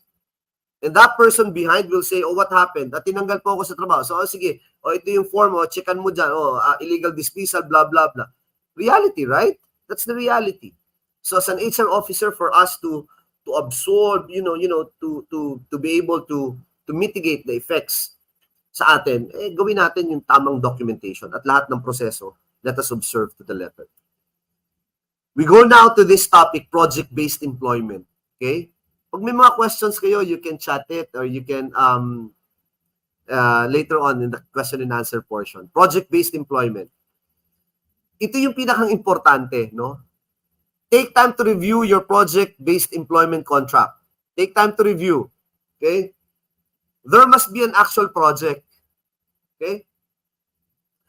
Pag walang project-based employment. Basic yun. Diba? Basic yun. So, there must be an actual project. It is very common, this type of employment is very common among construction firms, no? Service providers, okay? Very common yan. But not all organizations can use project-based employment, okay? Let's say, for example, you are a non-construction firm or whatever, no? Let's say, for example, you're in the field of education. Yeah, that is school. Can school hire project-based employees? Yes, if they have certain projects that they need to accomplish. Let's say, for example, they want to put up an online system for monitoring student grades. Then they will hire a project-based developer, a project-based programmer. Then it can be done. Okay. So what I'm saying is that for there to be a valid project employment contract, there must be an actual project that will be performed, and that project should have a specific timeline. Okay? So let's say, for example, if the project is to be done in 6 months, then state in the project-based contract that the period of employment is from January 1 to October, or let's say 6 months, February, March, April, May, June, July 1, something like that. So, the period of employment must be defined in a project-based contract. There must be a provision for the payment of project completion incentive. Aba, bago to ah. Okay? So ayan yung kailangan nating tandaan, ano? Kasi minsan pag hindi mo napatunayan na project-based employee yung empleyado, okay? And then tinanggal mo due to project completion, and then that employee will cry foul that he was illegally dismissed and he should not be subjected to a project completion because he is a regular employee. So the manner of payment is different when you terminate a project employee versus a regular employee insofar as separation pay is concerned. Ayan, so magkakaroon ng problema.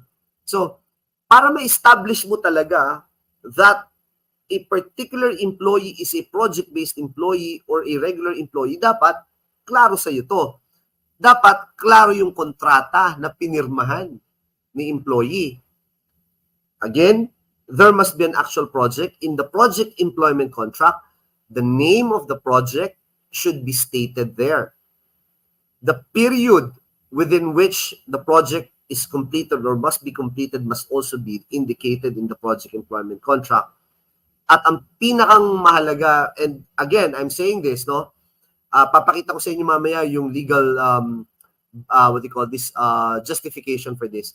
There must be provision for the project completion incentive. Jojo, magkano yung project completion incentive na sinasabi mo? Kasi, remember, no?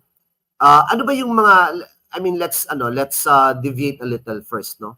What are the different grounds for termination? Okay, syempre meron tayong yung mga tinatawag natin na you were terminated for cause, no? Syempre violation of a company policy. Ibang usapan 'yon, you will undergo the company grievance procedure. Ibang usapan 'yan.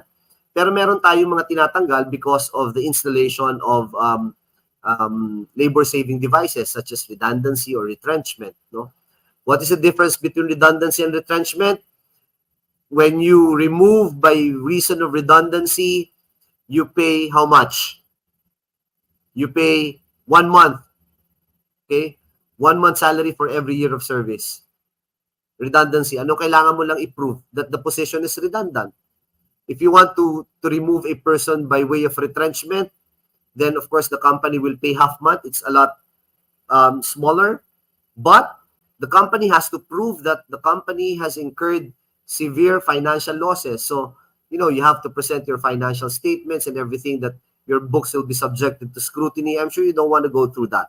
So, many companies right now, as a matter of, reality lang tayo, they often declare redundancy instead of retrenchment. But then again, using these different ways on removing people from their position, magmamatter kung sila ay regular employee o project-based employee. Diba? Kasi kung project-based employee, iba yung sistema na gagamitin mo. Kapag regular employee, iba rin yung sistema na gagamitin mo. Going back to the project-based employment, okay? Magkano ba dapat yung binibigay mo as a project completion incentive? What I'm saying is at least, ako, based sa recommendation ko, kasi recently nagkaroon kami ng massive issuances of project completion. We gave them 5,000 for every year of service, no? And this is already incorporated in their project employment contract, that whenever they are, that they will be separated from the company by reason of project completion, they will be given at least 5,000 pesos for every year of service. So, pwede nyo rin i-propose yun. Pwede nyo i-propose sa management nyo. Pag sinabing, saan ang galing yan? I mean, kanino mo na pakinggan yan? Additional gastos sa atin yan, blah, blah, blah, etc., etc. Sabi mo, sir, nakinig kasi ako nung Sunday and pwede pala yon. And meron palang jurisprudence, no? Meron palang jurisprudence, later on papakita ko sa inyo. So, meron palang jurisprudence na nagsasabi na dapat meron palang ganun na ibinibigay for project-based employees. So, things to do during project completion. Number one, as HR officers, issue the notice of project completion at least 30 days prior to the actual completion of the project. Maraming matitigas ang ulo sa operations. Given yan. Sabihin lang, hindi namin alam, hindi namin na-calculate. Again, that is a product of poor planning. Again, I emphasize, poor planning ng mga kasama mo sa trabaho. At ang nahihirapan, si HR officer. Okay? As HR officers, well, of course, there are times that you can accommodate, pero you are deviating from the basic, process of giving at least 30 days notice. Why? Because 30 days is the moral thing to do. You will give the project employee more opportunity to look for another job, and that person will be prepared. Okay? And as a matter of fact, alam na naman niya kung kailan siya mag-i-end kasi nasa kontrata na niya yun eh. Alam niya naman i-remind mo lang siya. 'Di ba? I-remind mo lang siya. And of course, submit the DOL termination report. Kailangan mag-submit tayo sa DOLE ng termination report ng mga project employees na nai-issuehan natin ng project completion. Okay? Ayan. So, wait. Ayan.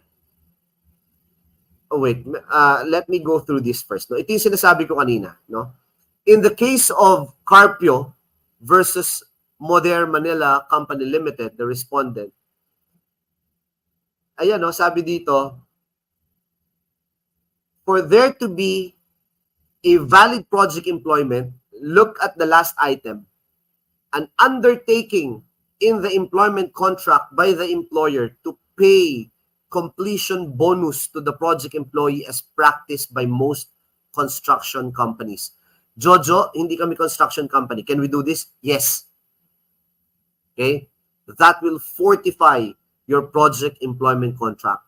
Again, I use the term fortify. Mas lalong palalakasin yung project employment contract nyo if there is an undertaking that your company will pay project completion bonus. And I'm very thankful with my current company right now that when I proposed to them that we pay the project completion bonus, they did not think twice and they said, yes, it's approved.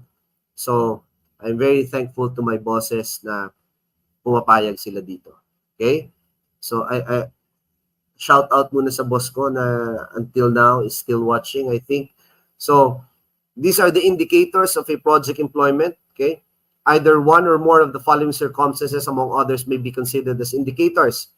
Duration, andyan sinabi ko kanina, of the contract.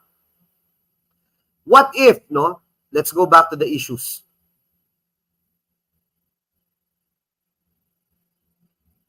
Ito na. May nagtanong what are the differences between regular employment and project-based employment? Alam nyo, akala nung iba sobrang laki ng difference ng ng sobrang laki ng difference ng project employment sa regular employment. Actually, habang tumatagal, alam nyo, yung differences nila parang nagiging reconcilable. Ibig sabihin, palit ng palit yung gap. And then later on, siguro, halos wala ng difference yan. Why? Because companies right now are innovating. Companies right now are improving their compensation and benefit package. Companies right now are being more what do you call this, adaptable or adaptive to the needs of their employees. That's why they offer good compensation packages already. So let's look very quickly lang, no? Pag regular employee, may security of tenure. Kapag project-based, meron din naman eh. They cannot just be removed from their position. Okay? Government-mandated benefits, ganun din naman. May government-mandated benefits pa rin naman. May 13th month, may 13th month din sila. May leave credits din. Health benefits, meron din, kompleto. Okay? So, halos nawawala na talaga yung difference nung dalawa, no? Halos nawawala na. Ay, Jojo, hindi. Yung regular employee, pag tinanggal mo ng meron silang separation pay, meron mong project completion incentive din yung project-based employees eh. Every time that they are issued a project completion notice eh. So, halos lumiliit na talaga yung difference, no? Siguro tayo maging natin as HR officers is as much as possible, let's strive hard to really encourage all our employers to try to minimize the gap between a project employee and a regular employee. Kasi mas maganda yung magiging working environment. Kasi ganun talaga eh. Sometimes kasi sa workplace, nagkakaroon pa ng discrimination. Project-based ito, regular employee ito. But, for you to be able to create a very good working environment, might as well try to limit as much as you can the difference between these two types of employees. Okay? Just to give an example, if you will propose a certain leave credits for the regular for the project-based employees, will it affect the regular employees? Of course not. 'Di ba? Ito, tandaan natin, no? Hindi porket regular employee ka, nakakaangat-angat ka dun sa project employee. Okay? Ito lang ang tatandaan mo. Kaya ka regular because yung ginagawa mo is part and parcel of the business operations of your company. Okay? At yung ginagawa ng project employee is something na kailangan lang for a particular project, but that particular project is very much essential also for your company to operate efficiently and for your company to earn revenue that it needs to continue operating. So, yung mga regular employee, huwag kayong masyadong mataas ang ere na kung titingnan nyo yung mga project employee, project employee ka lang, ako regular employee lang ako. Who knows? Baka mamaya mas mataas ang sweldo sa inyo yan. What I'm saying is that there should be no discrimination between these two types of employees. Why? Because these types of employees are both recognized by the law. It is both recognized by the labor laws of the Philippines. Only that, gumawa lang tayo ng mga ganitong types of employment to cater to the different jobs or different positions that a company might need, not for a permanent time, but for seasonal or for some, interim needs only. Something that is not permanent, but something that is very essential. Okay? So, if we can minimize the gaps between these two, as HR officers, gawin po natin. There's no harm in proposing. In my company, the leave credits of the project-based employees and the regular employees are almost similar. Okay? The health benefits are almost similar also. Halos walang pinagkaiba. And, of course, meron din silang nakukuha every time that they are separated from the company by virtue or by reason of the issuance of a project completion notice. Okay? So, that's the kind of culture that we want to develop in every company. Okay? Yan. So, yan pinakita ko kanina. Common issues. May the period of project-based employment be extended? The answer is yes. Okay? The answer is yes. Let's say, for example, ang initial contract mo is 1 year yung project na matatapos, but unfortunately, because of some unforeseen events, no, It could be a fortuitous event or a force majeure or whatever it is that is beyond the control of both the employee and the employer. The period of project-based employment may be extended upon mutual agreement of both parties. Okay? Take note, ha? Masyadong technical yung sinabi ko. May the period of project-based employment be shortened? No. No. Why? Because if I am the project-based employee, I signed a contract, and that contract stated my beginning date and my ending date. So the inclusive dates and the income attached to those dates are already expected income on my part. Okay? So if I will not be removed by reason of just causes or authorized causes, just causes muna, no? Then, or if I violated a certain company policy and I went through the grievance procedure and I was found out to be, I was judged to be guilty or something that, that will make me lose my job by reason of termination, then pwedeng ma-shorten yung aking project-based employment. But kung hindi yun ang pinag-uusapan natin, sasabihin lang ng employer, ay, i-cut nyo na yung maski hindi pa tapos yung project, i-let go nyo na sila. You're protected by your contract. That's why it says in my slide a while ago that a project-based employee is protected by the security of tenure. Okay, meron siyang security of tenure. Jojo, sagutin mo na yung tanong. Ang dami mong paligoy-ligoy. Can it be shortened? The answer is yes. But as an employer, as an HR officer, you are bound to pay the remaining days of the project employment. Oh, yeah, mabigat, di ba? You're bound to pay. Job, di ba pwedeng let's say for example, meron pa silang, let's say for example, ang nilagay namin sa kontrata nila is 1 year. Pero 6 months pa lang, parang hindi na namin sila kailangan. Pwede bang na lang namin sila, i-redundate na lang namin sila at bayaran namin sila ng 1 month salary for every year of service. So in that case, 1 month lang, hindi namin babayaran yung remaining 6 months. Ba't hindi subukan para magka-demand-demanda tayo, di ba? I mean, you can try it, but then again, I would advise every employee that you have all the right, okay, to pursue a case because that is in violation of the contract. And if there is a breach of contract, then there is damage, then there is a loss of income, and there must be compensation. So read between the lines. So again, as an HR officer, if a requesting party in your organization requested that you hire a particular person for a particular position under the project-based employment type of employment contract, ay nako, i-document nyo. Sir, how long will the project be? Okay? So, dapat documented lahat para later on sabihin mo sa kanya, sir, ikaw nagsabi na i-hire natin for 2 years. The initial contract is 2 years. O ano ka ngayon? Diba?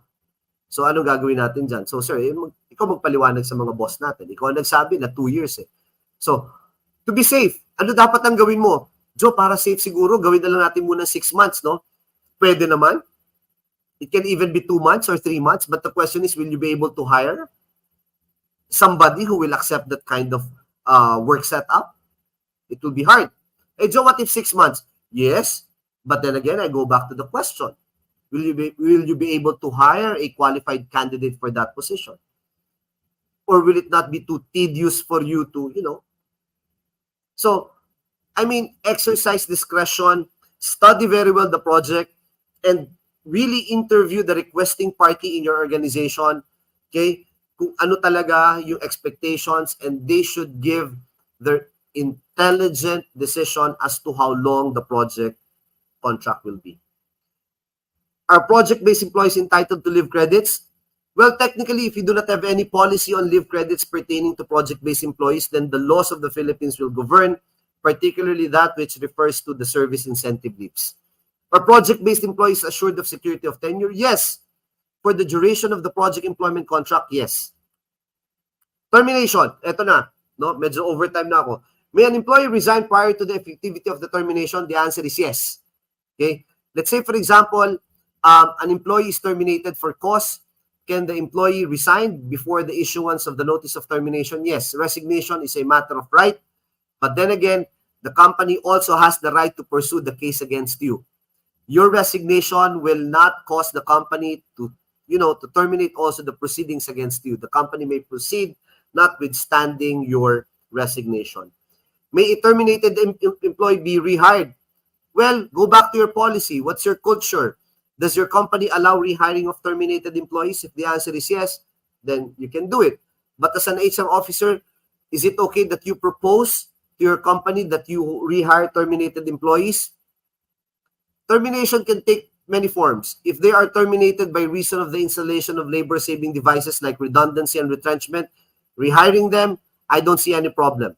But if they are terminated because they committed an infraction or committed a violation of your procedures and policies, and they were terminated by going through the grievance procedure, I will not recommend rehiring these people. May the period of termination due to project completion for project-based employees be modified? The answer is yes. It can be extended.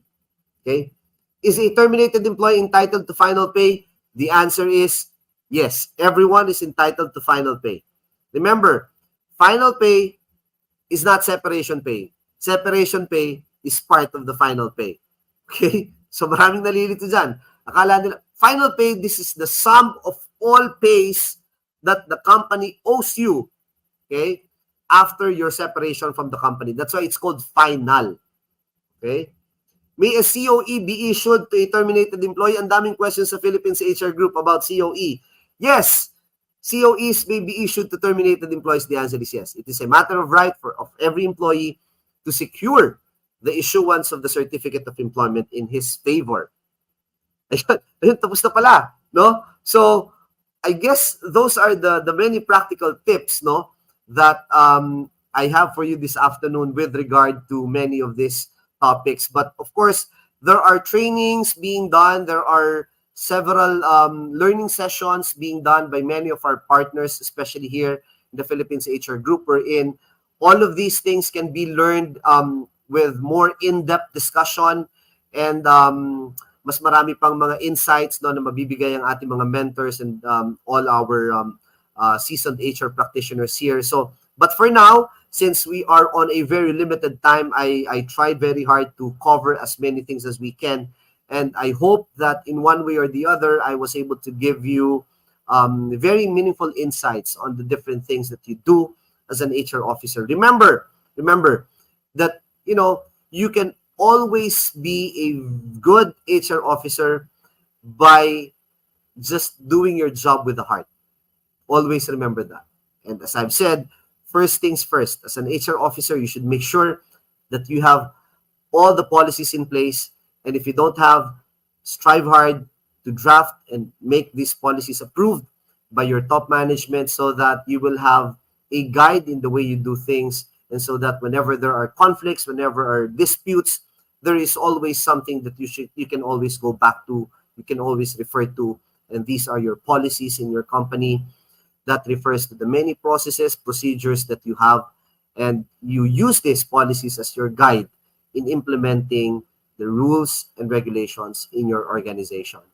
So if you have any questions or if you want further discussions, you can contact me through my email. It's jlrecio76@gmail.com. And this is my Facebook. You can also contact me through Messenger, facebook.com/jojo.recio. So with that, thank you very much and good afternoon.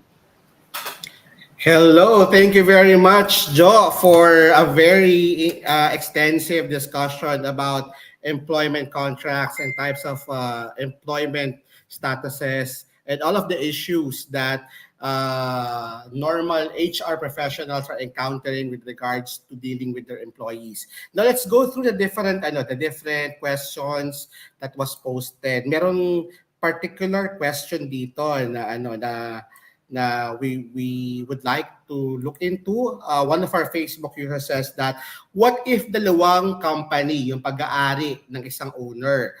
Tapos, after 6 months, itatransfer daw niya ang employee niya from one company to another. So ang ibig ba niya sabihin nito ay kailangan uling bumalik sa probationary period yung employee. What's your take on this, Recio? Jojo? Okay, what if dalawa company and then isang owner? I mean, these two companies should be treated differently. No?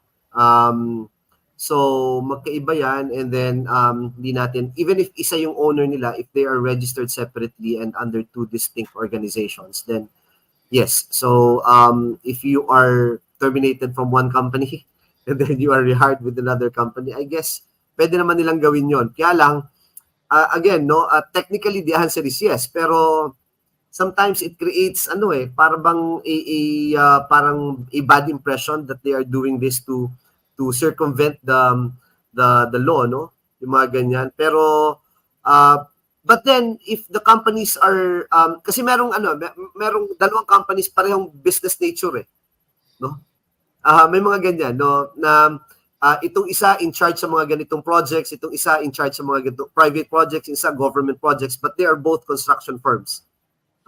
Ganon. And they are owned by one family only. Sometimes gumagamit lang sila ng mga trustees nila or some sort, no.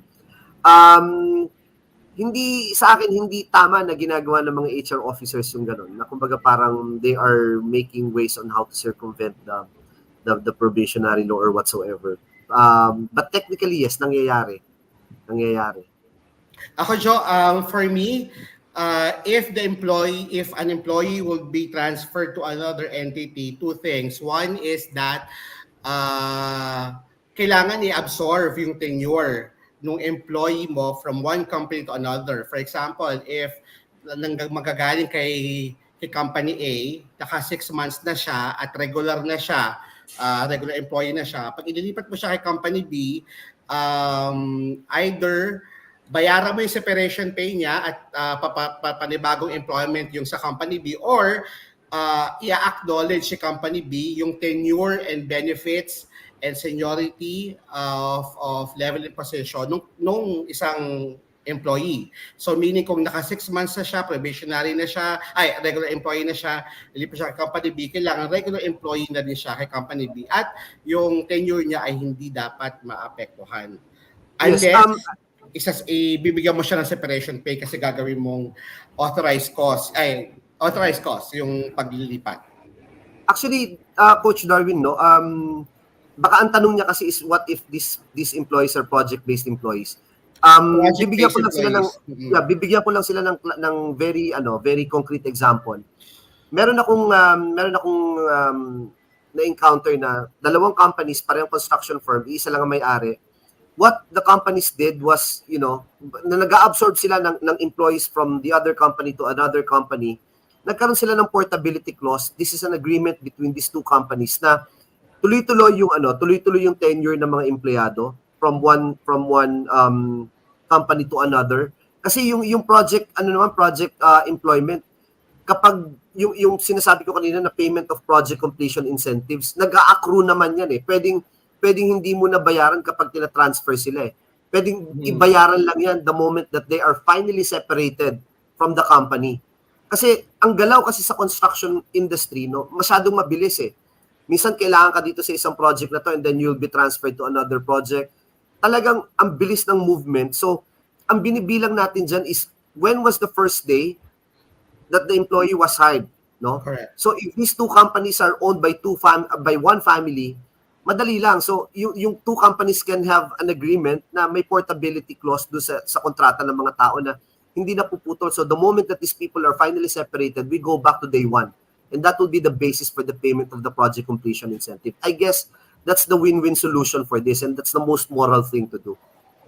If that will be the question is for a project-based employee, no, Jo? Yeah. Yes, project-based employee. Another question here is, sir, an employee takes leave for 2 months that was approved, and the department head requests that we hire an intern as a part-time employee. What will be the contract and his payment? Yung i-hire ata na intern. Okay. Number one, let's make sure that the intern is valid for an employment. No? If it's a regular intern, then there must be certain regulations that we need to to adhere to. May ibang regulations yan. So, assuming that the intern, yun yung ginamit na term is valid for employment, I would suggest that we use the fixed term contract. No? Contract. Fixed term, not project based, fixed term. Para mas madali, no? So, at alam mo naman determined naman yung fixed term employment kasi, you can use that if the period of employment is already determined at the onset. So, kung klaro na ganito mo lang siya gagamitin, then don't use project-based employment, no? Use fixed term contract. It's easier. Ito yung mga another example is ito yung mga kumukuha ng reliever employees sa mga agencies, di ba? Yung mga reliever na may certain number of period lang until such time that the employee comes back to the said post. Another question here is, ano po ang basis para ma-qualify ang project-based employment for leave credits? Because, yun, siguro nagtatanong sila, kung ang project-based ba, kailangan bigyan ng leave credits? Yes or no? Kung ano yung basis ito? Yes, no. As I've said, no, if there is no established company policy on leave credits for project-based employment, then the laws of the Philippines will govern, particularly that which refers to the service incentive leaves, which is given to an employee who has rendered 12 months. At least 1 year, no? Yeah, 12 So, months. yes, 12 months. So, yun, SIL. Pero kung makukonvince nyo naman yung management nyo to give more leave credits to project-based employees, kaya nga yun yung sinasabi ko kanina, no? Na as much as possible, siguro maging ganun yung trust natin ng mga HR professionals na let us try to improve also the welfare of our employees by proposing policies that will, improve the compensation and benefit package of our employees, regardless of the type of employment that they have with us. So much better, diba? Another question here, Joe, the important is, what if the project-based employment contract finishes or nag-end na yung project-based employment contract ng employee, but still, nagtatrabaho pa rin sa employee dun sa company. Walang panibagong contract na binigay bago matapos. Kumbaga tuloy-tuloy lang without renewing the project contract. Is the employee will be considered a regular employee now? Ako, Joe, siguro I would like to answer this. There is a particular jurisprudence here na pag nag-go beyond ka ng employment contract mo, na project-based contract mo at hindi mo siya ni-renew the time na mag-e-end yung contract at tuloy-tuloy pa like a day after the ending of the contract, the said employee can actually be considered as a regular employee na. So that's something that I would like to remind everyone. Kaya nga, yung sinasabi ni Jojo kanina na gumawa kayo ng Gantt chart, gumawa kayo ng tracker para malaman nyo sino ba rito yung mag-end na yung project, sino rito yung mag-end na yung probationary contract, sino yung mag-end na yung kasi importante yan kasi baka ma-technical tayo kasi pwedeng magreklamo sa employee na dapat na ako, regular employee na ako kasi hindi mo naman ako binigyan ng kontrata, hindi naman ako nag-renew pero I'm still working in your company beyond the stipulated duration of the contract. Okay. Yeah, that's very true, no? That's why ako part of the things that I do in the project-based employment contract is that I always put a provision, no, as part of the stipulations in the project-based employment contract, that the original duration of the project-based employment contract, as stated in paragraph blah blah blah, may be extended for a period not exceeding this ganyan, and this extension must be communicated with the employee within certain period after the end of the original term of this contract. I always put that safety net procedure or stipulation, no? Para to be safe lang, to be safe. Okay? Agree. Yes. Nasagot mo na to what's the difference between an employment of project-based and fixed-term employment? That's already been answered. Yeah. Ito here. Ito actually, one of our Facebook users mentioned that project employees whose aggregated period of continuous employment in a construction company is at least 1 year shall be considered regular employee in the absence of a day certain agreed upon by the parties of the termination of the relationship. Yung sinasabi ko kanina, pag nag-go beyond ka nung kontrata nyo, ng even 1 day po pwede siyang i-consider na na regular employee. Project employees who have become regular shall be entitled to separation pay. This is based on DO19. Meron po ba tayong maximum period of project-based employees to avoid regularization? So ang tanong niya, basically, Joe, is there a maximum period ng project-based employment? Ano ba to? Kailangan ba pag sinabing project-based, 6 months lang, 12 months lang? What is the basis of the duration of a project-based employee? I think that's the question. Yeah. I'll be using this term reasonable duration, no? Kasi, like for example, in the construction industry, the reasonable time within which to complete a project is, let's say, depending on the magnitude of the project, but it should not exceed at least 4 years or 3 years, no? 3 years siguro is reasonable, no? Pero yun nga no, I wouldn't advise kasi the best thing that you can always do in executing a project-based employment is you do that on a per phase basis. Kasi completion of a phase of a contract may already be a ground for the completion of the project-based employment. Not necessarily the entire project.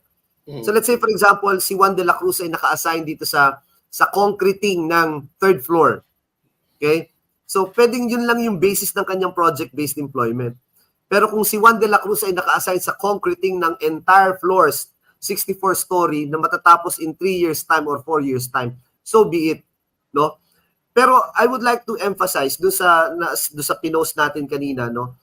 Kapag ang project-based employment ay walang nakalagay na duration doon sa kontrata mismo, then it is, the employee is already considered a regular employee. Okay? Because it renders the project employment contract void from the very beginning. Correct. Therefore, the employee will be considered for all intents and purposes of the law as a regular employee. Ako naman, ang sabi ko dito, as long as we're hiring project-based employee, kasi may project. So pag natapos yung project, basically, yung end and start ng project, yun ang start and end ng contract ng employee. So that yun dapat ang naka-reflect sa project-based employment job. Because some projects can be as short as 3 months, 6 months, 12 months, or even up to 3 years. So it depends nga yun dun sa project na tinatapos nyo. Now, ang point lang dito is kailangan malinaw yun na nakasaad doon sa kontrata. Kasi kung hindi siya malinaw, then ibig sabihin, napakadaling butasan nung employment contract na pinasok nyo. Meron dito, Sir, may tanong. Oo, sige. May tanong tong friend ko kay Sir Jojo. Ang tanong niya ganito. Kasi you mentioned kanina that project-based employees are protected by the security of tenure. Tama po, sir ba? Yeah. Yes, Now, yes. paano kung yung project owner or the one who financed the project terminated the project because of bankruptcy or lack of funds? Ang kontrata niya ay nakasa doon 6 months or 1 year. Wala nang project, dahil lugi na. Babayaran ba nila yung employee? Wala na nga silang pera? Paano kaya yun? Remember tayo kasi is kumbaga we should not be affected by the status of the contract of our employer vis-a-vis with their client, no? Kasi tayo, we are contracted by the employer and it is the employer who has primary responsibility over the employees. Agree. So yeah, they are still liable, no? And obligations to employees, they always take the highest level of priority. Yeah. And malaki pa lang risk ng mga project managers at saka yung mga kumukuha ng contract na yan. That's the reason, that's why Mentor Alan, no? That's why Mentor Alan, I'm sorry, Coach Darwin. That's why Mentor Alan, it's safe kasi na every time we execute a project employment contract, wag nating masyadong habaan muna yung duration. Kasi you can always extend naman eh. Yun. You can always extend. Kasi mas madaling mag-extend kaysa mag-shorten. That's how you play it safe. Yeah, that's how you play it safe.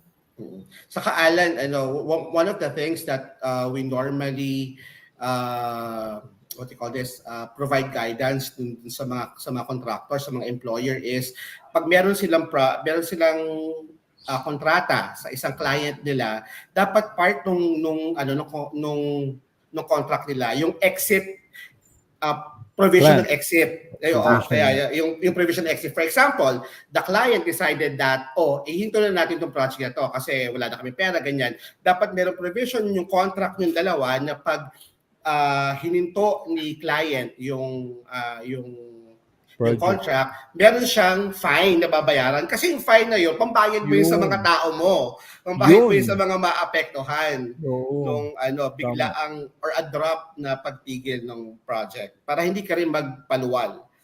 Okay. Alright. Okay lang po ba na hindi bawasan ang mandatory benefits ang project-based worker? Kaya nga po mandatory kasi kailangan siya magbigay. So, hindi po natin binabawasan ng mga mandatory benefits, no? Hindi po tama.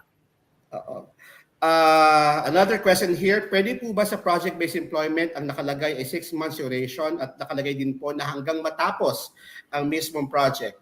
Magkaiba yun, di ba? Jojo? Magkaiba po yun, no? Magkaiba po yun. I mean, magiging ambiguous yung ating employment contract. So, ilagay po natin kung ano talaga, no? And para to be safe, kailangan kasi every time na kasi 'di ba yung mga nilo-launch natin na project, meron naman yung may mga project kick-off yan eh. So, we ask the project managers to determine really yung manpower loading system natin. Kung kailan tayo maglalagay ng mga tao, kailan matatapos yung first batch, second batch. That's part of their project management skills. Kaya I really encourage also the employers to put project managers that are not only technically competent but also good in terms of administration. Marami kasi mga project managers, na wala namang, they're not aware of these things. Marunong lang sila technical, but they do not have any acumen in so far as administration and human resources is concerned. And sometimes they fail to consult the right person, and that is the HR, di ba? The HR people. Agree. Is it normal to have a coterminous clause for a project-based employee, meaning the clause exempts the employer its responsibility in providing completion incentive if the project is shorted? Ito yung discussion natin kanina na pag tinigil ni client yung project, kailangan bayaran si employee kasi technically hindi naman nakasalalay kay client yung employment niya. Pero pwede bang maglagay ng coterminous clause? What's your take on this, Joe? Hindi ko masyadong na-gets yung na-gets yung tanong eh. So parang ang ibig niya sabihin dito is the company is playing safe na ang ilalagay niya sa contract is you are a project-based employee but coterminous to the project. Meaning if the client decides to terminate the project earlier, it means that we're also ending your employment and the company does not have any obligation to pay you any separation pay. Is that something basic, that it's very basic. Now we remember that one of the grounds for what you call this for invalidating a contract if the stipulations in the contract are contrary to law. If there is any stipulation in the contract that is contrary to law. So even if it is agreed upon by both parties, but if the subject of the agreement is contrary to law, then it's not possible, diba? Agree. And the law provides under one jurisprudence that they should provide the project completion incentive. So I mean, diba? So even if therefore diba? There's no such thing as coterminous malabas. Yes. Meron sa government. Yeah, halimbawa you're directly hired by an official, an elected official. So, 'di ba normal sa government 6 months 6 years ba sila or 3 years per congressman? No, may matatawag talagang coterminous employment. Pero yon, kaiba yon dun sa discussion natin ngayon with regards to employment sa public sector. Sa private sector pala. Actually, sa government, yung mga tinatawag nila na coterminus, even these people, they are requested to submit courtesy resignations. Mm. Diba? Yung mga political appointees, diba? Before they are replaced, they are being asked to submit courtesy resignations, and that's part of the norm in the government. Another question here, I think it is very easy. Is it valid to offer a probationary contract to an employee right after the expiration of a project contract? Well, for me, it defeats the purpose of the probationary contract, no? Because the probationary contract is being offered so that we can first test the technical competence and the adaptability of the employee to the position. But since the employee has already been with the company as a project-based employee, then what's the point of putting him under probationary contract? Well, of course, the answer is yes, you can do that. But, what does it make you as an HR officer if you're going to propose for that kind of setup, diba? If I'm the employee, I would ask myself, I mean, is this a good thing on the part of my employer that after having been with the company for a period of at least 1 year, let's say, no, as a project employee, and then here they are now hiring me as a probationary employee, and then I will have to undergo the 6 months probationary employment pa. Di ba? Parang, nadidefeat yung purpose eh. Parang naglolokohan lang tayo. Nagkakalokohan. Yes, Sir Alan, parang naglolokohan lang eh, di ba? Mismo. Ang sinasabi ni Jojo dito, team, is this. You've already know the competence of that particular employee during the time that he's rendering project-based employment. Now, kung gusto mo silang i-absorb, then i-absorb mo siya as a regular employee. I mean, give a contract that will reflect as a regular employment. Kasi para saan pa yung probationary contract kung na-assess mo na nga siya dun sa time ng duration ng probationary contract niya. But again, there's nothing stopping you to provide the probationary contract. Yes. It's really up to management because hiring is up to management. It's part of management prerogative. What we're saying is that if the basis of probationary contract is assessing the skills of the person, you've already had that during the project-based employment. Another question here, napakaraming question because we have actually nag-pick tayo sa 100 live kanina. What if commission based on project employee, no basic pay, entitled ko ba sila sa SIL and paternity leave? If yes, ano po ang based on daily rate nila? Is it safe to use minimum wage rate? Kung commission-based employee, hindi siya tawag na project-based. Kasi normally commission-based are, binibigay yan sa mga independent contractors. Independent contractors are people you hire na walang basic pay, but the pay you give them will be basis on the commission that they get after reaching a certain quota. Hindi sila wala silang employer-employee relationship tulad ng project-based saka mga what you call this fixed term employees na merong employer-employee relationship. Correct me if I'm wrong. Di ba? Wala namang basis kung magbibigay ng SIL sa paternity. Yes. Oo, wala pong basis po.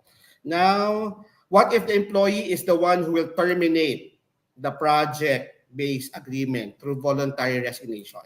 Kailangan ba daw magbigay ng project completion? No, if remember, resignation is also a prerogative of the employee. So a project employee can resign. Yeah, pwede naman. Agree. Mentor Alan, any last questions for Jojo? Well, it's more of a reflection eh. Kasi after this wonderful and insightful talk from Sir Jojo, na-realize ko that we HR practitioners should never tolerate or encourage our employers to have this tendency of practicing shrewd and unethical tactics. Parang it is our moral obligation as professionals, HR professionals, to remind them and serve as a conscience in our company para naman may soul yung kumpanya natin. Kasi if we'll continue to tolerate them, we'll continue to take a blind eye, bingi-bingihan, bulag-bulagan sa ginagawa nilang mga malpractices dahil lang natatakot tayong mawala ng trabaho, hindi natin ginawa yung ating trabaho bilang konsensya ng organization. Na I'm calling everyone out there, mga HR practitioners and consultants as well, na tuloy naging tawag sa inyo, consultant.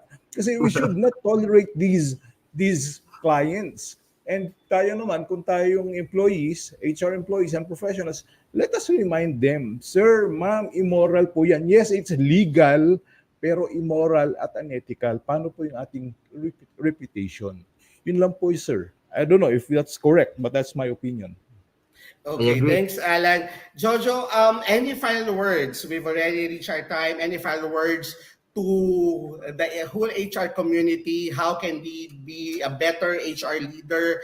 And also, don't forget how they can contact you again if they need any speaker for their in-house or any public event that they would like and would like to reach out to you.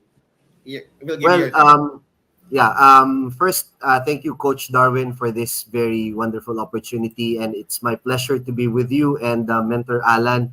I have been seeing the comments of Mentor Alan in our group, and I also learned so much from this guru here. So thank you. And I'm very honored to be here. And sa mga HR practitioners natin, sa mga HR professionals natin, I would like to emphasize na in the way we do our job, no, there should always be an urge to learn every day. We should never stop learning. Labor laws are very dynamic. Jurisprudence, they change from time to time. No, let us not really rely on the legal department, because it is the legal department that should take the what you call this, the cue from us. No, I always tell our legal group that I will do business decisions, HR decisions, and it is your job to give me the legal cover that I need. Because if I will just follow what the law provides, which is of course the right thing to do, then there will be no challenge. Sometimes you have to think outside the box, and this thinking of outside the box will benefit our employees, and we should always have that desire to improve the working conditions of our employees and strive very hard to convince our management to give better opportunities, to give a better working environment for everyone. Because at the end of the day, the people is the heart of the organization.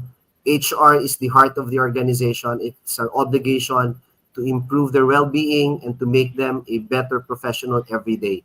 So at this point, again, I would like to thank everyone. My boss who is watching, Ma'am Carmela Santos, and the rest of the Fibercom group who are with us today. Thank you for your support, and mabuhay ang Philippines HR group, and see you in Singapore. See you in Singapore, Jojo. Alan, before we end the show, anything that you would like to impart or share to our community? Pwede ba mag-plug? Yeah. Okay. Excel, empower, and unleash the power of Excel. Malapit na po by August 21, 23, 25, 28. At meron din po tayong yung AI for HR, at ang una ko pong course ay yung AI for recruitment and selection. Wag ho kayo matatakot sa artificial intelligence. Gamitin natin yan bilang instrumento para tumaas yung productivity natin. Enroll in my course. Okay, thank you very much, Alan. And again, maraming salamat, Jojo, for again being a honored guest here at the HR Cafe.